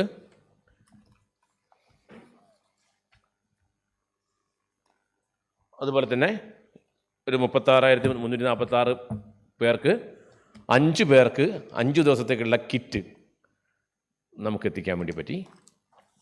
ഇത് നമുക്ക് തോന്നുമ്പോൾ വലിയ കാര്യമാണെന്ന് വെച്ചാൽ ആ സമയത്ത് വലിയ കാര്യം തന്നെയാണ്. ഭക്ഷണത്തിൻ്റെ അന്നത്തിൻ്റെ വില അറിഞ്ഞ സമയമായിരുന്നു അത് എന്നുള്ളതാണ്. ഇനിയാണ് നമ്മുടെ മെയിൻ പ്രശ്നം വരുന്നത്. കേരളത്തെക്കാളേറെ അന്യസംസ്ഥാനക്കാർ, നമ്മൾ പറഞ്ഞാൽ അതിഥി തൊഴിലാളികളുള്ള നാടാണ്. എന്തിനും ഏതിനും അവർ വേണമെന്ന രീതിയിലേക്ക് മാറിയിരിക്കുന്നു. അപ്പോൾ ഇവരെ നമുക്ക് ഇഷ്ടം പോലെ ആൾക്കാരുണ്ട്. ഇവരെ ഇഷ്യൂ ആദ്യം വന്നത് ഇവർക്ക് ഇവിടെ ജോലി ഇല്ലാതായി, പണിയൊന്നുമില്ല. പിന്നെ ഇവർക്ക് എന്താ വേണ്ടത്? ഇവർക്ക് എല്ലാവർക്കും തിരിച്ചു പോകണം അല്ലേ? 4 ലക്ഷം 5 ലക്ഷം ആൾക്കാർ ഒറ്റയടിക്ക് തിരിച്ചു പോകാൻ വേണ്ടി തയ്യാറായി നിൽക്കുന്നു. ട്രെയിനുകളാണെങ്കിൽ വളരെ നിയന്ത്രിതമായ ട്രെയിനുകളേ ഉള്ളൂ. എല്ലാവരും പോകാൻ വേണ്ടി എല്ലായിടത്തും കലാപം. അവരെ കൃത്യമായി ഓരോ ക്യാമ്പുകളിലാക്കി ആ ക്യാമ്പുകളിൽ നിന്നും തഹസിൽദാർ, ജില്ലാ ഭരണകൂടത്തിൻ്റെ ഭാഗമായി തഹസിൽദാർമാർ കൊണ്ടുവന്നു. റെയിൽവേ സ്റ്റേഷൻ ഏരിയ ഒരു ഏറ്റവും സുരക്ഷിതമായ ഏരിയയാക്കി മാറ്റി. റെയിൽവേ സ്റ്റേഷൻ്റെ 4 അയലത്തേക്ക് അന്ന് ശ്രദ്ധിച്ചിട്ടുണ്ടാവും. കോഴിക്കോട് റെയിൽവേ സ്റ്റേഷൻ്റെ അടുത്തേക്കൊന്നും ബാരിക്കേഡ് വെച്ച് തടഞ്ഞതാ. ഇല്ല, എന്താ കുഴപ്പം? ഇവരെല്ലാം കൂടി ഓടി വന്ന് ട്രെയിനിൻ്റെ മുകളിൽ ചാടി കയറി. ഇവർ അവിടുത്തെ ട്രെയിൻ എങ്ങനെയാണ് പോകണമെന്ന് വെച്ചാൽ മുകളിലൊക്കെ കയറി പോകും. നമുക്ക് വിടാൻ പറ്റും? കേരളത്തിൽ അങ്ങനെ വിടാൻ പറ്റില്ലല്ലോ. പിന്നെ പോലീസ് വിടുന്നതുമല്ലേ. പോകുന്നവർക്ക് മുഴുവൻ ഭക്ഷണ കിറ്റും കൊടുത്തിട്ടാണ് നമ്മളിവിടുന്ന് കേരളത്തിൽ നിന്ന് ഇവരെ വിട്ടത്. അതിനെ വളരെ നല്ല രീതിയിൽ, ചില സ്ഥലത്തൊക്കെ ചെറിയ അടിപിടിയൊക്കെ ഉണ്ടായിട്ടുണ്ട്, പക്ഷേ കോഴിക്കോട് സിറ്റിയിൽ ഒരു ആളുടെ മേൽ പോലും അടിക്കാതെ ഷൗട്ടൊക്കെ ചെയ്തിട്ടുണ്ട്, ചീത്ത വിളിച്ചിട്ടുണ്ട്, ഞെട്ടിച്ചിട്ടുണ്ട്, പക്ഷെ തല്ലു കൊടുക്കാതെ തന്നെ മാറ്റാൻ പറ്റി എന്നുള്ളത് നമുക്ക് പറ്റിയ ഏറ്റവും വലിയൊരു നേട്ടമാണ്. 44,000-ഓളം പേരെ കോഴിക്കോട് റെയിൽവേ സ്റ്റേഷനിൽ നിന്ന് നമ്മൾ പല ട്രെയിനുകളിലായി കൃത്യം പാക്ക് ചെയ്ത് വിട്ടയച്ചു. അതിന് ജില്ലാ ഭരണകൂടം അന്ന് ഒരു അപ്രിസിയേഷനൊക്കെ നമുക്ക് തരികയുണ്ടായി. ഗസ്റ്റ് ലേബേഴ്സിൻ്റെ കാര്യത്തിൽ, മാനേജ്മെൻറ്റ് കാര്യങ്ങൾ, അവർക്ക് നടത്തിയിരിക്കുന്ന കുറേ കാര്യങ്ങൾ. അതിനുശേഷം അവർക്ക് വേണ്ടി ഒരുപാട് കാര്യങ്ങൾ നമ്മൾ ചെയ്തു. ഈ സമയത്താണ് ഇവർക്ക് പെട്ടെന്ന് പോകാൻ വേണ്ടി എന്ത് ചെയ്യുന്നു? ഇവർ നമ്പർ ഇറക്കി. എന്താ നമ്പർ? ഞങ്ങളിവിടെ പട്ടിണിയാണ്, ഞങ്ങൾക്ക് ഭക്ഷണം കിട്ടുന്നില്ല, ഞങ്ങളിവിടെ ഭയങ്കര പ്രശ്നത്തിലാണെന്നൊക്കെ പറഞ്ഞിട്ട് അവരുടെ സംസ്ഥാനത്തേക്കൊക്കെ അയച്ചു കൊടുത്തു. ഈ അയച്ചു കൊടുത്ത മെസ്സേജുകൾ അവിടെ എത്തുമ്പോൾ തന്നെ എന്ത് ചെയ്യും? വീട് ഞങ്ങൾക്കാണല്ലേ, അവിടുത്തെ പോലീസ് ഞങ്ങൾക്ക് തന്നു. ഞങ്ങളെന്ത് ചെയ്തു? ബീറ്റ് ഓഫീസ് ഞങ്ങൾക്കറിയാം, ഓരോ ആൾക്കാരും താമസിക്കുന്ന വീട് ഞങ്ങൾക്ക് അറിയാമായിരുന്നു. ഓരോ ഏരിയ കണ്ടപ്പോൾ അന്ന സ്ഥലത്താണ്, വേഗം വിട്ടോ, ആളെ വിട്ടു. ഞാൻ അത് വീഡിയോയിൽ ഇതിലുണ്ടാവില്ല, അതിലില്ല, അത് കാണിച്ചിട്ടില്ല. അന്ന ഒന്നും തിന്നാനില്ല എന്ന് പറഞ്ഞിട്ട് പോയി നോക്കുമ്പോൾ എന്താ സ്ഥിതി എന്നറിയോ? ബീഫ് വെട്ടി തിളയ്ക്കുന്ന അവിടെ, ചെമ്പിൽ ബീഫ് വെട്ടി തിളക്കിയാണ്. അരി ഒക്കെ മടക്കി വെച്ചിട്ട് ഒതുക്കി അരിയും പരിപ്പൊക്കെ ചാക്കിട്ട് മൂടി വെച്ചിട്ടുണ്ട്. എന്താ പരിപാടി? പോകുമ്പോൾ കൊണ്ടുപോയി. ഈ രീതിയിൽ നമ്മൾ ഇത്രയും അവരെ നോക്കിയിട്ട് നമ്മളെ കുറ്റം പറയുന്ന രീതിയിൽ, കേരളത്തിൻ്റെ മോശമുണ്ടാക്കുന്ന രീതിയിലേക്ക് ചില കള്ളനാണയങ്ങളുണ്ടായപ്പോൾ അതിനെ പൊളിച്ചടുക്കി കൊടുത്തു. എങ്ങനെ? അതിൻ്റെ വീഡിയോ കൊടുത്തു. നിങ്ങൾ ചോദിച്ചു, എന്തേ നിങ്ങൾ വീഡിയോയുടെ കാരണം, നിങ്ങളിവിടെ പറയാൻ കാരണം എന്താ? ഞങ്ങൾക്ക് വേഗം നാട്ടിൽ പോകാൻ വേണ്ടി ഞങ്ങൾക്ക് അവിടുന്ന് ട്രെയിൻ അയച്ചു തരാൻ വേണ്ടിയിട്ട്, അവിടുന്ന് ബസ് അയച്ചു തരാൻ വേണ്ടി പറഞ്ഞാണ്. ആരയച്ചു കൊടുക്കാൻ? നമ്മൾ അയച്ചു കൊടുക്കുന്നത്. അവർ ഒരു സംസ്ഥാനത്തു നിന്നും ഒരാളും ഇവരെ കൊണ്ടുപോകാൻ വേണ്ടി വണ്ടി അയച്ചില്ല. കാരണം എന്താ? കേരളത്തിൽ നിന്ന് വരികയാണ്, കോവിഡായിട്ട് വരുന്നവരാരും കൊണ്ട് വരണ്ട. രസം എന്താണെന്ന് വെച്ചാൽ ഇത് റബ്ബർ പന്ത് പോലെ ആയിരുന്നു എന്നുള്ളതാണ്. നേരത്തെ പറഞ്ഞ പോലെ ഇവരൊക്കെ അവിടെ ചെന്നിറങ്ങേണ്ട താമസമേ ഉള്ളൂ. അവിടെ ഇവർക്ക് അന്യഗ്രഹ ജീവികളെ പോലെ ഇവർക്ക് ഭയങ്കര പ്രശ്നമായി. അവർ പലരും വഴിയിൽ നിന്ന് തന്നെ തിരിച്ച് ഇവിടുന്ന് കയറിപ്പോയവർ അവിടെ ചെന്ന ആൾക്കാർ വിളിച്ച് പറഞ്ഞപ്പോൾ വടകരയും അതുപോലെ മാഹിയിലൊക്കെ ഇറങ്ങി ഇങ്ങോട്ട് തിരിച്ചു വരുന്ന രീതിയിലേക്ക് കുറേ പേര് തിരിച്ചു പോരുകയുണ്ടായി. ഇനിവേ തിരിച്ചു വരുന്ന ആൾക്കാരും പോകുന്ന ആൾക്കാരുമൊക്കെ റെയിൽവേ സ്റ്റേഷനിൽ ഇറങ്ങുന്ന ആൾക്കാരെയൊക്കെ പ്രോപ്പറായി പരിശോധിച്ച് അവരുടെ ബാഗ് സാനിറ്റൈസ് ചെയ്ത് ഓരോരുത്തരെയും ഇറക്കിക്കൊണ്ടുവന്നിരുന്നു. ആലോചിച്ച് നോക്ക്, പണി എത്ര ഉണ്ട്. KSRTC ബസ്സുകൾ പ്രത്യേകം ഏർപ്പാടാക്കി ഓരോ സ്ഥലങ്ങളിൽ അവരെത്തിച്ചു കൊടുക്കുന്ന രീതിയിലേക്കുണ്ടായിരുന്നു. ആ വണ്ടിക്ക് എസ്കോർട്ടും പൈലറ്റും പോയിരുന്നു. ഇപ്പം കോമഡിയായിട്ട് പറയുന്നുണ്ട്, പണ്ട് ഞങ്ങളുടെ ഇവിടെ നിൽക്കുമ്പോൾ ആൾക്കാരെ ഓടിച്ചിട്ട് പിടിച്ചിരുന്നു എന്നുള്ള വീഡിയോയിലൊക്കെ കാണുമ്പോൾ നല്ല രസമുണ്ട്. അതിൻ്റെ പെയിൻ എന്തായിരുന്നു എന്നത് കുറച്ച് നിങ്ങളെങ്കിലും അറിയണം. അറിയാതെ പോയിക്കൂടാ എന്നുള്ളത് കൊണ്ടാണ് ഈ അവസരം ഞാൻ ഇങ്ങനെയും കൂടി പറയാൻ വേണ്ടി ഉപയോഗിക്കുന്നത്. സിലേബസിൻ്റെ കാര്യങ്ങൾ നമ്മളിവിടെ ചർച്ച ചെയ്തു. പിന്നെ മൈഗ്രൻ്റ് ലേബേഴ്സിന് ഈ സമയത്ത് നമ്മൾക്ക് കണ്ടത് കുട്ടികൾക്ക് നമ്മൾ കണ്ടപ്പോൾ നമ്മളെല്ലാവരും ഫുഡ് പാക്കറ്റ് ഭക്ഷണം എന്നൊക്കെ പറഞ്ഞിരുന്നു. കുട്ടികൾക്ക് പ്രധാനം ഭക്ഷണമൊന്നുമല്ല, ഭക്ഷണമാണ്, എന്നാലും അതിനേക്കാൾ പ്രധാനം തന്നെ അവരുടെ കളി, അവരുടെ സന്തോഷം തന്നെയാണ്. എല്ലാവരും ഭക്ഷണത്തിനെ പറ്റി പറയുമ്പോൾ കുട്ടികളോട് ചോദിച്ചാൽ കുട്ടികൾ പറഞ്ഞു, സാർ ഞങ്ങൾക്ക് ഞങ്ങൾക്ക് കളിക്കാനൊന്നുമില്ല, വായിക്കാനൊന്നുമില്ല, കുട്ടി കളിപ്പാട്ടങ്ങളൊന്നുമില്ല. ഞങ്ങൾ നോക്കുക, ആ കുട്ടിയുടെ മുഖത്ത് സന്തോഷങ്ങളൊക്കെ കാണാൻ ഹാപ്പിനെസ് ശരിക്കും നിൽക്കുന്ന രീതിയിലേക്കാണ് സന്തോഷം. ഞങ്ങൾക്ക് സന്തോഷമായി. കാരണം ഞങ്ങൾക്ക് ചീത്ത വിളിക്കുന്ന സമയത്ത് എല്ലാവരോടും ചിലപ്പോൾ റോട്ടിലൊക്കെ ആൾക്കാർ തടഞ്ഞു നിർത്തിയാലുള്ള ചീത്ത വിളി എന്താണെന്നറിയോ? എല്ലാവർക്കും ഭയങ്കര അത്യാവശ്യക്കാരാ ഇറങ്ങുന്നവരൊക്കെ. സാർ വീട്ടിൽ പച്ചക്കറി തീർന്നു, ഞാൻ മേഡത്തോട് പറഞ്ഞു, പച്ചക്കറി തീർന്ന് വീട്ടിൽ പോയതാ പച്ചക്കറി വാങ്ങാൻ. അങ്ങനെ വെറുതെ കല്ലായി പാലത്തിൻ്റെ സൈഡിലെത്തി ഞങ്ങൾ വണ്ടി വയ്ക്കുമ്പോൾ ഇങ്ങനെ പച്ചക്കറി വാങ്ങാൻ വേണ്ടി ഇറങ്ങിയ ആൾ കൈ നിർത്തി ചോദിച്ചു, എന്താ അത് പരിപാടി, എവിടെ? അപ്പോൾ സാർ ഇന്നലെ ഇവൻ പച്ചക്കറി വാങ്ങാൻ ഇറങ്ങിയാണ് സാർ. അപ്പോൾ ഇവൻ്റെ വീട് എവിടെയാണ്? വീട് നമ്മൾ അരക്കിണർ ഭാഗത്ത് നിന്ന്. അപ്പോൾ ഇവിടുന്ന് പച്ചക്കറി ഇങ്ങോട്ട് സാർ സാധനം വാങ്ങി, ഒരു സാധനം കൂടി വാങ്ങാണ്ട് ഇവിടുന്ന് ഇങ്ങോട്ട് വരികയാണ്. എൻ്റെ വീട്ടിൽ എവിടെ നമ്പർ ഉണ്ടാകും? വീട്ടിൽ വിളിച്ചു, ഭാര്യനെ വിളിച്ചു. ഞങ്ങൾ പോലീസൊന്നും പറഞ്ഞില്ല. എന്നാൽ ആളെ വരും, ഇന്ന ആളവിടെ ഉണ്ടാ? നമ്മുടെ സ്ലാങ് തന്നെ ചോദിച്ചു. ഒരു രാവിലെ പോയിക്ക് എങ്ങനെ പോയത്? വീട്ടിലുള്ള അടുക്കളയിലുള്ള കുറേ പച്ചക്കറി വാങ്ങിയിട്ട് സഞ്ചിയിലേക്ക് കൊണ്ട് ഇവിടെ ഒരു കറി വെക്കാൻ പച്ചക്കറി ഇല്ല വീട്ടിൽ. ഇയാൾ വീട്ടിലെ അടുക്കളയിലുള്ള പച്ചക്കറി മുഴുവൻ വാങ്ങിയിട്ട് കിറ്റിലാക്കിയിട്ട് കൊണ്ടുപോയതാ. എന്തിനാണെന്നറിയോ? പോലീസ് പിടിക്കുമ്പോൾ പറയാൻ വേണ്ടിയിട്ട്, പച്ചക്കറി വാങ്ങാൻ പോയതാ പറയാൻ വേണ്ടിയിട്ട്. വീട്ടിൽ പച്ചക്കറി ഇല്ല. എന്നിട്ട് ഇയാൾ വന്നിട്ട് വേണം വീട്ടിൽ കറി വെക്കാം. അയാൾ കാത്തുക്കുക. ഇപ്പോൾ ഇതൊക്കെ ഫാക്റ്റാണ്. പിന്നെ വേറെ ഒന്ന് കണ്ടത്, ടൗണിൽ കണ്ടത് ഉന്തുവണ്ടികളുടെ എണ്ണം കൂടി പെട്ടെന്ന്. അപ്പോൾ ഞാൻ എന്താ ഈ ഉന്തുവണ്ടി ഇല്ലാത്ത കുറേ ആൾക്കാർ ഉന്തുവണ്ടി അവിടെ ഇവിടെയൊക്കെ കിടന്ന പഴയ പാട്ട ഉന്തുവണ്ടികളൊക്കെ പെയിൻ്റ് അടിച്ച് ഇറക്കാൻ തുടങ്ങി. അപ്പോൾ നോക്കുമ്പോൾ നല്ല ഗൾഫിൽ നിന്ന് വന്ന് റിട്ടേൺ വന്ന ആൾക്കാർ കുറേ മാങ്ങി പേരക്കിയൊക്കെ വെച്ചിട്ട് ഉന്തുവണ്ടി ഇറങ്ങിയ പരിപാടി. സാർ പുറത്തിറങ്ങാൻ എൻ്റെ ഒരു പരിപാടി വേണ്ടേ? കച്ചവടം നടന്നതിന് കുഴപ്പമില്ല, പുറത്തൊക്കെ ഇറങ്ങി ആൾക്കാരുടെ രണ്ട് വർത്തമാനം പറഞ്ഞ് നടക്കാമല്ലോ. കച്ചവടം ചെയ്യുന്നൊന്നുമില്ല, ഇത് കിട്ടുന്ന മതി. അങ്ങനെ എങ്ങനെ നമ്മൾ വെക്കുന്ന നിബന്ധനകൾ മറികടക്കാം എന്ന രീതിയിലേക്ക് ഉള്ള രീതിയായി. അതിൽ ചിലപ്പോൾ കാണാം, അതിൻ്റെ അതിൽ ചിലപ്പോൾ ഇതുണ്ടാവും. ഒരു കുട്ടികളെ നമ്മൾ ഇവിടെ വന്നത് സ്ട്രിക്റ്റ് ലോ എൻഫോഴ്സ്മെൻറ്റ്. ഞങ്ങൾ ചായയും കാപ്പിയും കൊടുത്ത് മാത്രം നടന്നാൽ മതിയോ? പോരാ അല്ലേ? പോലീസിൻ്റെ പണി അതൊന്നുമല്ല. പക്ഷെ ഞങ്ങൾ പറയും പോലീസിൻ്റെ പണി അതും കൂടിയാണ്. പക്ഷേ എന്നാൽ ഇത് മറച്ചിട്ടല്ല അത് വേണ്ടത് എന്നുള്ള രീതിയിലേക്ക് സ്ട്രിക്റ്റ് ലോ എൻഫോഴ്സ്മെൻറ്റിലേക്ക് വരുന്നു. നോക്കൂ, ഇതിൽ ഒരു ഫോട്ടോ കാണാം. ചെറിയ കുട്ടികളെയും കൊണ്ട് ഇത്രയും നിബന്ധന നമ്മൾ പറഞ്ഞപ്പോഴും SM സീറ്റിലേക്ക് വന്ന ചെറിയ പിഞ്ചു മക്കളെയും കൊണ്ട് വന്ന. അപ്പോൾ എന്നോട് ചോദിച്ചാൽ തരാം, സാർ കോവിഡൊക്കെ പോയില്ലേ? കോവിഡ് പോയില്ലേ ചോദിക്കുന്ന രീതിയിലേക്ക് കുട്ടികൾ കൊണ്ട് ആ സമയത്ത് ഇറങ്ങിയ ആളുകളുണ്ടായിരുന്നു. അപ്പോൾ പറഞ്ഞ് മനസ്സിലാക്കി കോവിഡൊന്നും പോയിട്ടില്ല, ഈ ചെറിയ കുട്ടിക്ക് കോവിഡ് കൊടുക്കല്ലേ. അന്ന് അവരോട് പറഞ്ഞൊരു വാക്ക് വൈറലായിരുന്നു. കുട്ടിക്ക് വേണമെങ്കിൽ കളിപ്പാട്ടം വാങ്ങിക്കൊടുത്തോളൂ, പ്ലീസ് കോവിഡ് വാങ്ങിക്കൊടുക്കല്ലേ. ഈ സാധനം ഞാൻ പറഞ്ഞു വന്നതെന്ന് പറഞ്ഞാൽ ഒരു യാദൃശ്ചികമായി പറഞ്ഞ സാധനമാണ്. പക്ഷേ ഇത് കേട്ട ആൾക്കാർ അതിൻ്റെ ഉള്ളത് വൈറലായിട്ട് FM-ലും കാര്യത്തിലൊക്കെ ഭയങ്കരമായിട്ട് വന്നിരുന്നത്. പിന്നെ കുറേ ഓടിയ സാധനമാണത്. കോവിഡ് വാങ്ങി കൊടുക്കല്ലേ, കളിപ്പാട്ടം വാങ്ങിക്കൊടുത്തോ, മിഠായി വാങ്ങിക്കൊടുത്തോ, പ്ലീസ് കോവിഡ് വാങ്ങിക്കൊടുക്കല്ലേ, കുട്ടികളുമായി പുറത്തിറങ്ങല്ലേ എന്ന രീതിയിലേക്ക്. പിന്നെ കുറേ വണ്ടികൾ നമ്മൾ പരിശോധിച്ചു. ഇനിയാണ് ജനങ്ങളുമായിട്ട് ഞങ്ങൾ ഫൈറ്റ് ഉണ്ടാക്കുന്ന മേഖല. അതിനെപ്പറ്റി പറയാതെ പോകാൻ വയ്യ. ഞങ്ങൾ കർശനമായ നിയമം നടപ്പിലാക്കി. അഭിമാനത്തോടു കൂടി പറയാം, ഞങ്ങൾ കർശനമായ നിയമം നടപ്പിലാക്കിയതുകൊണ്ട് കോവിഡ് നിയന്ത്രിക്കാൻ പറ്റി. മാറ്റാൻ പറ്റുമെന്ന് ഞങ്ങൾ പറയുന്നില്ല, ഡിലേ ചെയ്തു.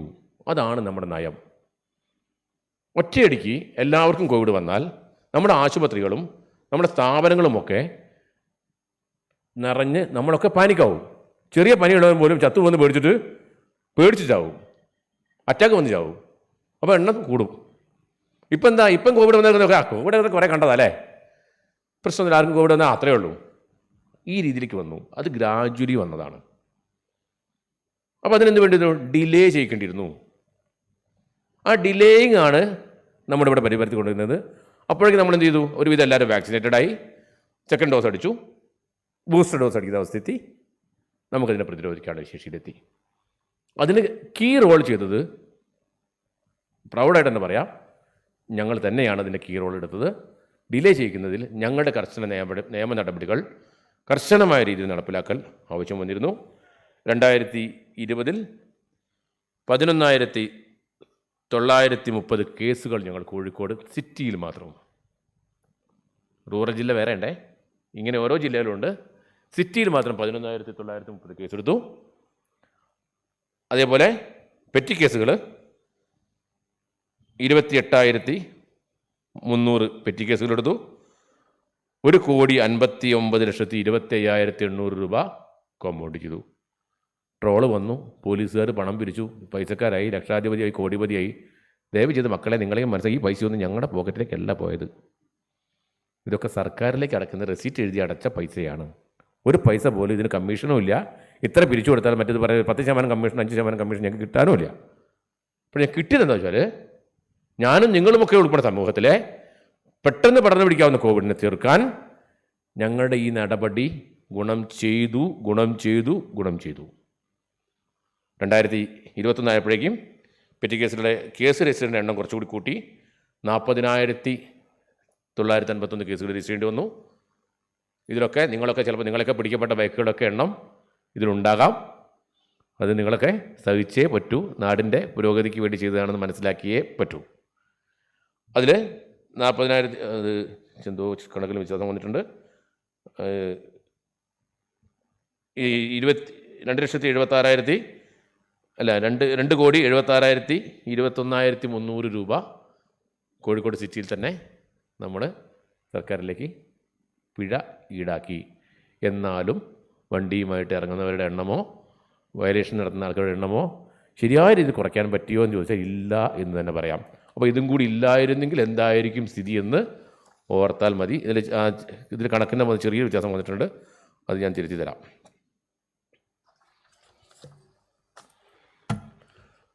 അടുത്തത്, ഈ സാധനം വന്നപ്പോൾ,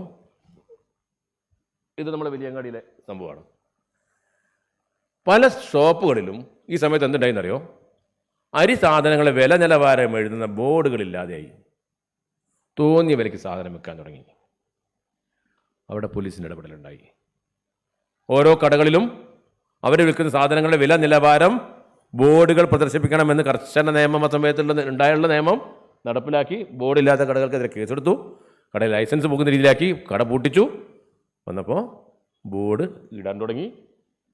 മാസ്ക്, വലിയ രീതിയിൽ മാസ്ക് ഇവിടുന്ന് കള്ളക്കടത്തിൽ കയറ്റി അയക്കുന്ന രീതിയിലേക്ക് ഉണ്ടായി. മാസ്കുകളുടെ കയറ്റി അയക്കൽ ആ സമയത്ത് നിരോധിച്ചതായിരുന്നു. മാസ്ക് കൊണ്ടുപോകാൻ പാടില്ലായിരുന്നു. കാരണം ഇവിടെ മാസ്ക് ഇല്ലാത്ത സമയമാണ്. ഇല്ലാത്ത സമയത്ത് മാസ്ക് ഇവിടുന്ന് കള്ളക്കടത്ത് കൊണ്ടുപോകുന്ന ആൾക്കാർ, സ്ഥാപനങ്ങൾക്കെതിരെ, കൊള്ള ലാഭം എടുക്കുന്ന സ്ഥാപനങ്ങൾക്കെതിരെ കർശന നടപടിയെടുക്കാൻ വേണ്ടി പോലീസ് തയ്യാറായി. ഇത്തരം നടപടികളൊക്കെ ചിലപ്പോൾ നിങ്ങൾ അറിയാതെ പോയ സാധനങ്ങളായിരിക്കാം, ചിലപ്പോൾ എപ്പോഴും പത്രത്തിൽ കണ്ടു പോയ സാധനങ്ങളായിരിക്കാം. പക്ഷെ പറഞ്ഞു പോകുമ്പോഴേ കോവിഡിൻ്റെ ഭാഗത്ത് ഏതൊക്കെ തരത്തിലൂടെയുള്ള ഇൻ്റർവെൻഷൻ ഉണ്ടായി എന്ന് പറയാൻ പറ്റൂ. ഇവിടെ എത്തുമ്പോൾ ആളുകൾക്ക് പുറത്തിറങ്ങാൻ വയ്യ. എന്നാൽ അത്യാവശ്യം മരുന്നെത്തണം. എന്തു ചെയ്യും? അതിന് സംവിധാനം കണ്ടെത്തി. ഞങ്ങളുടെ വണ്ടികൾ ഹൈവേയിലൂടെ ഹൈവേ പോലീസ് എന്ന രീതിയിൽ നിരന്തരം ഓടുന്നുണ്ട്. ഇത്തരം ഓടുന്ന വണ്ടികൾ തിരുവനന്തപുരത്ത് നിന്ന് മെഡിസിൻ ആണെങ്കിൽ അടുത്ത വണ്ടിയിലേക്ക് ബോർഡറിലേക്ക് കൊണ്ടുവന്ന് കോഴിക്കോട് എത്തിച്ചു. പക്ഷേ എന്നാലും തിരുവനന്തപുരത്തു നിന്നും തൃശ്ശൂരിൽ നിന്നും കൊല്ലത്തു നിന്നും അല്ലായിരുന്നു കൂടുതൽ മരുന്നുകളും പോയത്. അഭിമാനത്തോടെ പറയാം, കോഴിക്കോട് നിന്നായിരുന്നു പല അത്യാവശ്യ മരുന്നുകളും ക്യാൻസറിനുള്ള മരുന്നുകൾ ഉൾപ്പെടെ പോയതും കോഴിക്കോട്ടെ സ്ഥാപനങ്ങളിൽ നിന്നായിരുന്നു. ഏറ്റവും വിലക്കുറവിൽ ഏറ്റവും നല്ല രീതിയിൽ കോഴിക്കോട്ടെ ഡ്രഗ് ഡീലേഴ്സ്, അവിടുത്തെ നമുക്ക് മരുന്ന് കച്ചവടക്കാർ നമുക്ക് തന്നു. നമ്മുടെ ഡ്രഗ് ഡീലേഴ്സിനെ മറ്റേ പെട്ടെന്ന് ഇതാ വരിക, നമ്മുടെ ഫാർമസി ഡീലേഴ്സൊക്കെ കൂടി നമുക്ക് തന്നു. അത്തരം അവശ്യ മരുന്നുകൾ, ക്യാൻസറിനുള്ള മരുന്നുകൾ ഉൾപ്പെടെ നമ്മൾ പല ഭാഗത്തേക്കും കോഴിക്കോട് നിന്ന് പോയിരുന്നു. പല പോലീസുകാരും ഡ്യൂട്ടി കഴിഞ്ഞ് പോകുമ്പോൾ അവൻ്റെ കിറ്റിൽ അവൻ്റെ നാട്ടിലേക്കുള്ള മരുന്നുകളും വാങ്ങി പോകുന്ന കാഴ്ച സ്ഥിരമായിരുന്നു. കാരണം ഞങ്ങൾക്ക് പുറത്ത് പോകാൻ പറ്റും. പുറത്ത് പോകുമ്പോൾ ഞങ്ങൾ വീട്ടിലൊക്കെ ആ രാവിലെ വരുമ്പോഴേക്ക് ഷീട്ടും ചിലപ്പോൾ പണമുണ്ടാവും, ചിലപ്പോൾ പണം ഉണ്ടാവില്ല. കയ്യിൽ നിന്ന് എടുത്തു കൊടുത്ത ആൾക്കാർ ഒരുപാടുണ്ട്, തിരിച്ച് കിട്ടാത്തവരുണ്ട്, തിരിച്ച് കിട്ടിയവരുണ്ട്.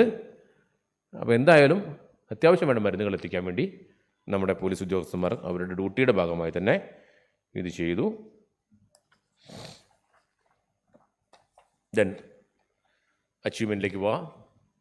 ഞങ്ങൾ ഇങ്ങനെ ജോലിയെടുത്തപ്പോൾ സന്തോഷമെന്ന് പറയട്ടെ, ഒരുപാട് ആളുകൾ ജോലിയെടുക്കുന്ന ഞങ്ങൾക്ക്, തെരുവിൽ വേർത്തൊലിച്ച് നിൽക്കുന്ന ഞങ്ങൾക്ക് നാരങ്ങാ വെള്ളമായിട്ടോ അല്ലെങ്കിൽ ജ്യൂസായിട്ടോ പഴമായിട്ടോ ഫ്രൂട്ട്സായിട്ടോ ഒക്കെ വന്ന ഒരുപാട് ആളുകളുണ്ടായിരുന്നു. ഒരുപാട് ആളുകൾ ഞങ്ങൾക്ക് ഭക്ഷണം ഓഫർ ചെയ്ത് വന്നവരുണ്ടായിരുന്നു. ഞങ്ങൾ ഭക്ഷണം കൊടുക്കുമ്പോൾ ഞങ്ങൾക്ക് ഭക്ഷണം തരാനും ആളുകളുണ്ടായിരുന്നു. അതിലേറെ ഞങ്ങളെയൊക്കെ വീട്ടിൽ ഞങ്ങൾ പോകാതിരുന്നപ്പോൾ അവിടുത്തെ RRT പ്രവർത്തകരും അവിടുത്തെ സന്നദ്ധ പ്രവർത്തകരുമൊക്കെ ഞങ്ങളുടെ വീടിന് കാവലായിരുന്നു. ഇതാണ് കേരളത്തിൻ്റെ മാതൃക. ഗീവ് ആൻഡ് ടേക്ക് എന്ന രീതിയിലേക്കുള്ള നമ്മളും ഒക്കെ ചേർന്ന് എന്തായി, നമ്മളാവുന്ന ഞങ്ങളും നിങ്ങളുമില്ലാത്ത ഒരു കാലത്തേക്ക് വലിയ ഒരു പാഠം ലോകത്തിന് മുമ്പിലേക്ക് കൊടുത്തതായിരുന്നു. ഈ സമയത്ത് നമുക്ക് ഒരു ഇരട്ടി മധുരം നിലയ്ക്ക് മാഡം പറഞ്ഞതുപോലെ ഇന്ത്യയിലെ ആദ്യത്തെ ISO സർട്ടിഫൈഡ് പോലീസ് സ്റ്റേഷൻ എന്ന രീതിയിൽ പുരസ്കാരത്തിലേക്കും നമ്മൾ ടൗൺ പോലീസ് സ്റ്റേഷനെ പിടിച്ചുയർത്താൻ പറ്റി. ജനമൈത്രി പോലീസിങ്ങിനും ചൈൽഡ് ഫ്രണ്ട്ലി പോലീസിങ്ങിനും ശിശു സൗഹൃദ പോലീസ് സ്റ്റേഷൻ വലിയൊരു കൺസെപ്റ്റാണ്. ഒരു കുട്ടി വഴിയിൽ ഒറ്റപ്പെട്ടു പോയാൽ എവിടെ പോകണമെന്ന് ചോദിച്ചാൽ എനിക്ക് ടൗൺ പോലീസ് സ്റ്റേഷനിലേക്ക് പോകണം, എന്നെ അവിടെ കൊണ്ടാക്കുക എന്ന രീതിയിൽ പറയുന്ന രീതിക്കാക്കണം. ഒരു വിദ്യാലയത്തിലെ ഒരച്ഛൻ കുട്ടിയെ എല്ലാ ദിവസവും സ്കൂളിൽ കൂട്ടാൻ വരുന്നതാണ്. അന്ന് അച്ഛന് വരാൻ പറ്റിയില്ല. അപ്പോൾ സ്കൂളാണെങ്കിൽ പൂട്ടിപ്പോവും. School bus കയറ്റിയിട്ടുണ്ട്. എന്തു ചെയ്യും? വീട്ടിലാണെങ്കിൽ അവിടെ ഇറക്കാൻ സേഫ്റ്റിയല്ല, വീട്ടിലാരുമില്ല. മോനെ നീ ടൗൺ പോലീസ് സ്റ്റേഷനിൽ ഇറങ്ങിക്കോ, അവിടെ ചൈൽഡ് ഫ്രണ്ട്ലി റൂമിലിരുന്നോ, അച്ഛൻ വരുമ്പോൾ കൂട്ടിക്കോളാം എന്ന് പറയുന്ന രീതിക്കാവുന്ന ഡ്രീമാണേ. പോലീസ് സ്റ്റേഷനിലേക്ക് പോകാൻ കുട്ടികളെ വെച്ചാൽ പോകും, വരും, വന്നിട്ടുണ്ട്. പല പരാതി പറയാനും മക്കൾ വന്നിട്ടുണ്ട്. അവിടെ കുട്ടികൾക്ക് കളിക്കാൻ ഇടമുണ്ട്, അവർക്ക് ഇരുന്ന് വായിക്കാൻ ഇടമുണ്ട്, പുസ്തകങ്ങളുണ്ട്, ചെറിയ കുട്ടികളുടെ പുസ്തകങ്ങളുണ്ട്. അവർക്ക് നല്ല രീതിയിൽ അവരോട് സംസാരിക്കാൻ പറ്റുന്ന ട്രെയിൻഡ് ആയിട്ടുള്ള പോലീസ് ഉദ്യോഗസ്ഥരും ഉണ്ട്. ചൈൽഡ് ഫ്രണ്ട്ലി ട്രെയിനിങ് കൊടുത്തു. ചൈൽഡ് ഫ്രണ്ട്ലി ട്രെയിനിങ്ങിൽ ഞാനും പങ്കെടുത്തു. അതിനുശേഷം എൻ്റെ മകളോട് ഞാൻ ഇരുന്ന് സംസാരിക്കാൻ തുടങ്ങി. മനസ്സിലായോ എന്താ അത്? ഞാൻ ഇങ്ങനെ പറഞ്ഞ് സംസാരിക്കുമ്പോൾ എപ്പോഴും ഒരു ഉയർന്ന ഒരാൾ ഇങ്ങനെ പറയുന്നു കേൾക്കാൻ വിധിക്കപ്പെട്ടവരെന്ന രീതിയിലേക്കാണ്. എന്നാൽ ഞാൻ സംസാരിക്കാൻ എപ്പോഴും എന്ത് വേണം? ഇരുന്ന് സംസാരിക്കണം. ഈ സാധനം ചെറിയ കുട്ടികൾ സാറേ ഒരു ഫോട്ടോ എടുക്കട്ടെ ചോദിച്ചപ്പോൾ, അന്യ സംസ്ഥാനത്ത് നിന്ന് വന്ന ആൾക്കാരായിരുന്നു, പോലീസിൻ്റെ വർക്ക് കൊണ്ട് ഫോട്ടോ എടുക്കട്ടെ ചോദിച്ചപ്പോൾ അറിയാതെ ഞാൻ മുട്ടുകുത്തി നിന്ന് അവരുടെ കൂടെ ഫോട്ടോ എടുത്തപ്പോൾ ആ അച്ഛൻ്റെ കണ്ണിൽ നിന്ന് കണ്ണുനീര് വന്നിട്ട് പറഞ്ഞു, സാർ ഞങ്ങളുടെ നാട്ടിൽ ഇങ്ങനെ ഉണ്ടാവില്ല, ഞങ്ങളുടെ നാട്ടിലെ പോലീസ് ഇങ്ങനെയല്ല. അങ്ങനെ മാറാൻ നമുക്ക് കഴിയുന്നത് ഇത്തരത്തിലുള്ള പ്രശ്നം. ഇതിൻ്റെ അർത്ഥം കേരളത്തിലെ എല്ലാ പോലീസുകാരും നന്നായി, ഞങ്ങളൊക്കെ വലിയ സംഭവം നല്ല കേട്ടോ. ഞങ്ങളിലും നിങ്ങളിലുമൊക്കെ എല്ലാവരുമുണ്ട്. 9 മാസം കൊണ്ട് അല്ലെങ്കിൽ 1 മാസത്തെ ട്രെയിനിങ് കൊണ്ട് ആളെ മാറ്റാൻ പറ്റുമെങ്കിൽ എല്ലാവരും പോലീസ് ട്രെയിനിങ് പറഞ്ഞാൽ പോരെ. നാട് നന്നായി പോലെ, ഒക്കെ ഫുൾ എക്സലൻ്റ് ആക്കാറായി പോലെ. എല്ലാ പുഴുക്കുത്തുകളും എല്ലാത്തിലും ഉണ്ടാവും. അതിൻ്റെ എണ്ണം കുറഞ്ഞു വരുന്നുണ്ട് എന്നുള്ളത്, അത് അത്തരം പുഴുക്കുത്തുകൾക്ക് കർശന നടപടിയെടുക്കുകയും ചെയ്യുമ്പോൾ അത്തരം ആൾക്കാരെ മാറ്റി നിർത്താൻ നമുക്ക് പറ്റും, തുറന്നു കാണിക്കാൻ നമുക്ക് പറ്റും എന്ന രീതിയിലേക്ക് വരുന്നു. ഇത് മന്ത്രിക്ക് തന്ന കാര്യങ്ങൾ എല്ലാവരും അഭിനന്ദനങ്ങൾ ഞങ്ങൾക്ക് ഒരു സന്തോഷം തരുന്ന മുഹൂർത്തമായി. ഉടുപട്ടി സർവീസ് കോളനികളിൽ പച്ചക്കറി കിറ്റുകൾ എത്തിച്ചു. അവർക്ക് അരിയുണ്ട്, ഇഷ്ടംപോലെ അരിയുണ്ട്. ഇപ്പം അരിക്കൊന്നും ക്ഷാമമില്ല. അത് കണ്ടല്ലോ അല്ലേ, ഇന്നലെ ഞാൻ തന്നെ പിടിച്ചു കൊടുത്തത്. വലിയങ്ങാടിയിൽ കിട്ടിയ അരി കൊണ്ടേ കൊടുത്തിട്ട് വിറ്റിട്ട് റേഷൻ കടയിലെ അരി 185 ചാക്കാണ് അരി പിടിക്കുന്ന മില്ലിലേക്ക് കയറ്റിക്കൊണ്ടുപോണത്. അരിക്ക് ഇഷ്ടം പോലെ കിട്ടുമ്പോൾ അങ്ങനെ കച്ചവടം തുടങ്ങി. 50 കിലോ 60 കിലോ ഓരോരുത്തർ വാങ്ങിയിട്ട് മറച്ചു വെക്കുകയാണ്. അപ്പോൾ നമുക്ക് അത്തരം രീതിയിലേക്ക് പോയി. എന്തായാലും ഡ്യൂട്ടീസ് ആൻഡ് സർവീസ് പാൻഡമിക് കാര്യങ്ങൾ കാണിച്ചു. ഇനി മറ്റേ പോലീസിന് 2-3 വർക്ക് കൂടി പറഞ്ഞ് ചെയ്യാം. ഈ സമയത്ത് നമ്മൾ ചെയ്ത വലിയൊരു പ്രൊജക്റ്റാണ് ചിരി. കുറേ പേർക്ക് അറിയുന്നതായിരിക്കും, അറിയാത്തവർ നിർബന്ധമായും അത് നോട്ട് ചെയ്യണം. നിങ്ങളൊക്കെ അതിൻ്റെ ഭാഗമാകണം. നിങ്ങൾക്ക് ചെയ്യാവുന്ന മേഖലയാണത്. 9497900200 എന്ന നമ്പറിലേക്ക് എല്ലാ കുട്ടികൾക്കും വിളിക്കാം. കുട്ടികൾക്ക് എന്തെങ്കിലും പ്രശ്നമുണ്ടെങ്കിൽ വിളിച്ചു കഴിഞ്ഞാൽ അതിനെ തിരുവനന്തപുരത്തുള്ള സെൻറ്ററിലേക്കാണ് പോവുക. അവർ ട്രെയിൻഡ് ആയിട്ടുള്ള സൈക്കോളജിയൊക്കെ പഠിച്ച ആൾക്കാരാണ് ഇരിക്കുന്നത്. അവർ ഈ കുട്ടികളോട് സംസാരിച്ച് കുട്ടിയെ ഗ്രേഡ് ചെയ്യുന്നു. ഫോണിലൂടെ സംസാരിച്ച് ABCD ഗ്രേഡാക്കും. ഏറ്റവും പ്രശ്നമുള്ള കുട്ടിയെ ഏറ്റവും സൈക്കാട്രി ട്രീറ്റ്മെൻറ്റ് വേണമെങ്കിൽ അത്തരം ആളുകളടുത്തേക്ക്, സൈക്കോളജിസ്റ്റിനാണ് ആവശ്യമുണ്ടെങ്കിൽ അങ്ങനത്തെ ആളുകളടുത്തേക്ക്, മെൻറ്ററിങ് ആണ് വേണ്ടെങ്കിൽ അത്തരം ആളുകളടുത്തേക്ക്. അതുമല്ല പിയർ ഗ്രൂപ്പ്. ഏത് ടീച്ചറെ എനിക്ക് കളിക്കാൻ ആരുമില്ല, എന്നോട് സംസാരിക്കാൻ ആരുമില്ല, കൂട്ടുകാരൊന്നും ഇല്ലയെന്ന് പറഞ്ഞാൽ ഒരു സൈക്കാട്രിസ്റ്റിനെ കൊടുത്ത് കാര്യമുണ്ടോ? അവിടെ ആർക്ക് വേണം? അവർക്ക് ഒരു കൂട്ടുകാരി വേണം, ഒരു കൂട്ടുകാരൻ വേണം. നേരെ SPCയുടെ ഒരു കുട്ടി ആ കൂട്ടുകാർ വിളിക്കുന്നു, അവർ തമ്മിൽ സംസാരിക്കുന്നു, ആ കുട്ടിയുടെ പ്രശ്നം തീരുന്നു. 68ഓളം സൂയിസൈഡ് കേസ് മാറ്റാൻ വേണ്ടി പറ്റി എന്നുള്ളത് വലിയ ഒരു നേട്ടമാണ്. 68 കുട്ടികളെ ജീവിപ്പിക്കാൻ വേണ്ടി നമുക്കവിടെ പറ്റി എന്നുള്ളതാണ്. അപ്പോൾ ഇത്തരം കാര്യങ്ങൾ നമുക്ക് ചെയ്യാൻ വേണ്ടി പറ്റി. ചിരി എന്ന പ്രൊജക്റ്റിലൂടെയാണ് അത് ചെയ്തത്. അത് നമ്മുടെ കുഞ്ഞുങ്ങളുടെ ചിരി മാഞ്ഞാൽ വീട്ടിലെയും നാട്ടിലെയും ചിരി മാഞ്ഞു പോകും. ആ ചിരി മായാതിരിക്കാൻ വേണ്ടി നമുക്ക് ഒരുമിച്ച് ഇത്തരം പ്രവർത്തനങ്ങളിലേക്ക് മുന്നോട്ട് പോകാം. കുട്ടികളുടെ പ്രശ്നം ചിൽഡ്രൻ ആൻഡ് പോലീസ് ട്രെയിനിങ് പദ്ധതി, അത് ഞാൻ നേരത്തെ പറഞ്ഞു. ആ ട്രെയിനിങ് കൊണ്ട് കിട്ടുന്ന കാര്യം, ഗ്രാസ് റൂട്ട് ലെവലിലുള്ള കാര്യം, പിന്നെ പ്രൊജക്റ്റ് ഹോപ്പ് എന്ന പ്രൊജക്റ്റിലൂടെ ചെയ്തത്. ഈ സമയത്തൊക്കെ തന്നെ SSLC ഒക്കെ തോറ്റുപോയ കുട്ടികൾ, അവരെ വഴിതെറ്റി പോകാതിരിക്കാൻ വേണ്ടി തോറ്റുപോയ കുട്ടികളെ മുഖ്യധാരയിലേക്ക് കൊണ്ടുവരാൻ വേണ്ടി പോലീസും നല്ല ടീച്ചേഴ്സൊക്കെ ചേർന്ന് ഒരു പദ്ധതി ഏർപ്പാടാക്കി. കോഴിക്കോട് സിറ്റിയിൽ നമുക്ക് കഴിഞ്ഞ മുമ്പത്തെ വർഷം 54 കുട്ടികളുണ്ടായിരുന്നു. ആ 54 കുട്ടികൾ 50 കുട്ടികളും SSLC പാസ്സായി. അവർ SSLC പാസ്സായി എന്നുള്ളതല്ല, ജീവിത വിജയം കൈവരിച്ചു എന്ന രീതി പറയുകയാണ് എനിക്ക് നല്ലത്. അവർക്ക് കൊടുത്ത ട്രെയിനിങ്, അത്തരത്തിലുള്ള ട്രെയിനിങ് ആയിരുന്നു കൊടുത്തത്. അതൊരു കുട്ടിയുടെ കഥ പറയാതെ പോയിക്കൂടാ. ആ കുട്ടി, നിങ്ങളൊക്കെ ടീച്ചേഴ്സായിട്ട് എവിടെയും പോകുമ്പോൾ ഒക്കെ നിങ്ങൾക്ക് ശ്രദ്ധയിൽ വേണ്ട കുട്ടിയാണ്. ആ കുട്ടിയെ പറ്റി പറഞ്ഞത്, ഈ കുട്ടി നിഷേധി എന്ന രീതിയിലാണ് പറഞ്ഞത്. എന്താ നിഷേധി എന്ന് പറഞ്ഞ കാര്യം? ക്ലാസ്സിൽ നിന്ന് ഈ കുട്ടി ജനലിലൂടെ ചോദ്യം ചോദിക്കാൻ, ടീച്ചർ ചോദ്യം ചോദിക്കുമ്പോൾ ജനലിലൂടെ ചാടി പുറത്തു പോകും. ചോദ്യമൊക്കെ കഴിഞ്ഞ് വരുമ്പോൾ ആ കുട്ടി ജനലിലൂടെ തന്നെ കയറി ഇരിക്കും. അല്ലെങ്കിൽ ക്ലാസ്സിൽ കൂടെ നേരെ കയറി വന്ന് കസേല വന്നിരിക്കും. ആരും ചോദ്യം പറിച്ചിട്ടൊന്നുമില്ല. നിഷേധി എന്നല്ലേ വിളിക്കേണ്ടത് അല്ലേ? ഈ കുട്ടി SSLC തോറ്റു. അപ്പോൾ ടീച്ചർ ഞങ്ങളവിടെ ചെന്നപ്പോൾ ടീച്ചർ പറഞ്ഞു, അവൻ ഇന്ന കുട്ടിയുണ്ട്, നിങ്ങൾ കൊണ്ടുപോയിക്കോ, നല്ലതാ.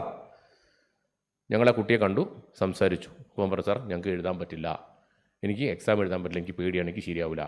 എന്താ പേടി കാര്യം? അവസാനം കുട്ടി പറഞ്ഞു, ഞങ്ങൾ ഒരാളെ വെച്ച് സംസാരിച്ച കുട്ടി പറഞ്ഞു, എനിക്ക് ടെൻഷൻ വന്നാൽ യൂറിൻ പാസ്സാവും. നോക്കൂ, ഈ കുട്ടി ക്ലാസ്സിൽ നിന്ന് ചാടിപ്പോയത് എവിടേക്കായിരുന്നു? ഈ കുട്ടി ക്ലാസ്സിൽ നിന്ന് ചാടിപ്പോയത് ടീച്ചർ ചോദ്യം ചോദിക്കാൻ വരുമ്പോൾ കുട്ടിക്ക് ടെൻഷൻ വരുമ്പോൾ യൂറിൻ പാസ്സാവും. ക്ലാസ്സിൽ പാൻറ്റിൽ മൂത്രം വെച്ച് അങ്ങനെ ഉണ്ടാവും. കുട്ടി അതിൽ നല്ല എന്താണ്? നിഷേധി ജനലിലൂടെ ചാടുന്നു, ടോയ്ലറ്റിൽ പോകുന്നു, മൂത്രമൊഴിക്കുന്നു, തിരിച്ചു വരുന്നു. അപ്പം ഷൈൻ ചെയ്യാൻ വേണ്ടി എന്ത് ചെയ്യും? അപ്പം തന്നെ വരില്ല, കുറച്ചൊക്കെ കഴിഞ്ഞിട്ട് സ്റ്റൈലൊക്കെ ബോഡി ലാംഗ്വേജൊക്കെ ഒന്ന് മാറ്റി ഒരു മോഹൻലാൽ വരുമ്പോഴൊക്കെ വരും. തിരിച്ചറിയാൻ ആളുണ്ടായില്ല. 8ാം ക്ലാസ്സിൽ നിന്ന് കുട്ടിക്ക് തുടങ്ങിയ പ്രശ്നം 10ാം ക്ലാസ്സിൽ വരെയും ഒരു അധ്യാപകൻ തിരിച്ചറിഞ്ഞില്ല. ഞങ്ങൾ തിരിച്ചറിഞ്ഞു. ചെറിയ കൗൺസിലിങ്ങിലൂടെ ഒരു യൂറിൻ ബാഗും വെക്കാതെ ഒരു പ്രശ്നവുമില്ലാതെ ആ കുട്ടി കഴിഞ്ഞ മുമ്പത്തെ വർഷം പരീക്ഷ എഴുതി SLC പാസ്സായി ഇപ്പം +1 പഠിച്ചുകൊണ്ടിരിക്കുകയാണ്. അസാധ്യമായതല്ല, സാധ്യമായത് പലതും നമ്മൾ ചെയ്യായികയാണ്. അസാധ്യമായതല്ല, സാധ്യമായത് നമ്മൾ ചെയ്യാതിരിക്കുമ്പോൾ ആ ചെയ്യാതിരിക്കലിനെ മറികടക്കാൻ വേണ്ടി ഒരു കൂട്ടായ്മ ഉണ്ടാകാൻ വേണ്ടി നമ്മൾക്കും പോലീസും ജനങ്ങളും ഒക്കെ ഒരുമിച്ച് പ്രവർത്തിക്കുകയാണെങ്കിൽ വലിയ ഒരു മാറ്റം ഉണ്ടാക്കാൻ പറ്റും. എനിവേ, എനിക്ക് കിട്ടിയ ഈ വേദി വലിയ സന്തോഷമുള്ള വേദിയാണ്. എന്തെങ്കിലും ഇൻട്രാക്ഷനോ ചോദ്യങ്ങളോ കാര്യങ്ങളൊക്കെ ചോദിക്കാൻ നമുക്ക് ചോദിക്കാം, സംസാരിക്കാൻ സമയമുണ്ടെങ്കിൽ സംസാരിക്കാം. എന്തായാലും എനിക്ക് തന്ന വേദി തന്നതിന് എൻ്റെ വളരെ അടുത്ത സുഹൃത്തും അതുപോലെ തന്നെ എൻ്റെ വളരെ വേണ്ടപ്പെട്ട ആളുമായ ബേബിഷാരി മേഡത്തോടും മണിയുടെ സാറോടും ഇവിടുത്തെ ഈ PsyCoV-22 സംഘാടകരോടും ഒക്കെ നന്ദി പറയുന്നു. ഏതായാലും എനിക്ക് സംസാരിച്ച ശേഷി തന്ന ദൈവത്തോടും അതുപോലെ തന്നെ എന്നെ ശ്രമിച്ച നിങ്ങളോടും ഒക്കെ നന്ദി പറഞ്ഞുകൊണ്ട് എൻ്റെ വാക്കുകൾ നിർത്തുകയാണ്. എന്തെങ്കിലും കാര്യങ്ങൾ സംസാരിക്കാനായിട്ട് സംസാരിക്കാം, ചോദിക്കാനായിട്ട് ചോദിക്കാം. ഇവിടെ എപ്പോഴെങ്കിലും അറിയാതെയെങ്കിലും ഞാനെന്ന് വന്നു പോയിട്ട് അറിയാതെ വന്നു പോയതാണ്. അത് ഞങ്ങൾ എന്ന് ആ ഭാഗങ്ങളെയൊക്കെ തിരുത്തി വായിക്കണം എന്നുകൂടി പറഞ്ഞുകൊണ്ട് നിർത്തുന്നു. നന്ദി, നമസ്കാരം.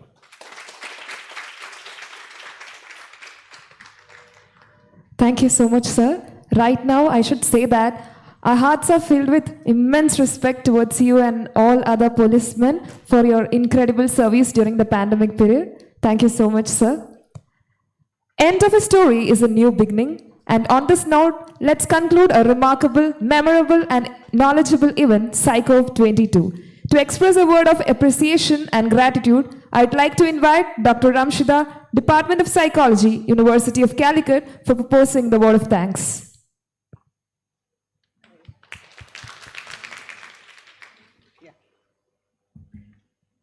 Before offering vote of thanks, we, Department of Psychology, University of Calicut, would like to present a token of love towards you. And for the same, I would like to invite Professor Baby Shadi onto the stage. Okay.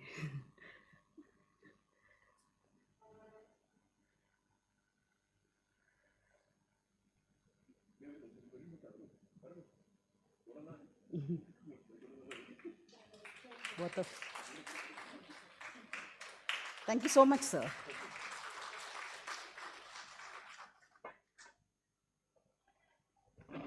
Respected dignitary, delegates, participants, both online and offline. It's an honor to have been asked to offer a vote of thanks. Let me begin by thanking Professor E.K. Satish, Registrar, University of Calicut, for accepting our invite and for the kind words. Thanking our head of the department, Professor K. Manigandan, for presiding the session and offering support throughout. I want to extend my generous thanks to Mr. Umesh, Assistant Commissioner of Police, District Special Branch, for offering valedictory address and sharing the details of his experiences in maintaining law and order during pandemic. Thank you, sir, personally, on behalf of everybody here. And I'd like to say that this thank you is for the entire police force. For the past 3 days, we have been fortunate to have speakers from different disciplines across India. They have been extremely generous to extend full support from the moment we have reached out to them, thanking each one of them for their time and resources. Thanking all the participants who have joined us via online and offline for their involvement and exchange of views. This seminar would not have been possible without the provision of a vast network of people, beginning from the administrative support from the Directorate of Research, Finance Department, technical assistants, PRO, press, staffs, research scholars, non-teaching staffs, my dear colleagues, and of course our students, who have been extremely supportive. Once again, thank you all for being with us. It has remained a pronounced pleasure. Have a great evening ahead.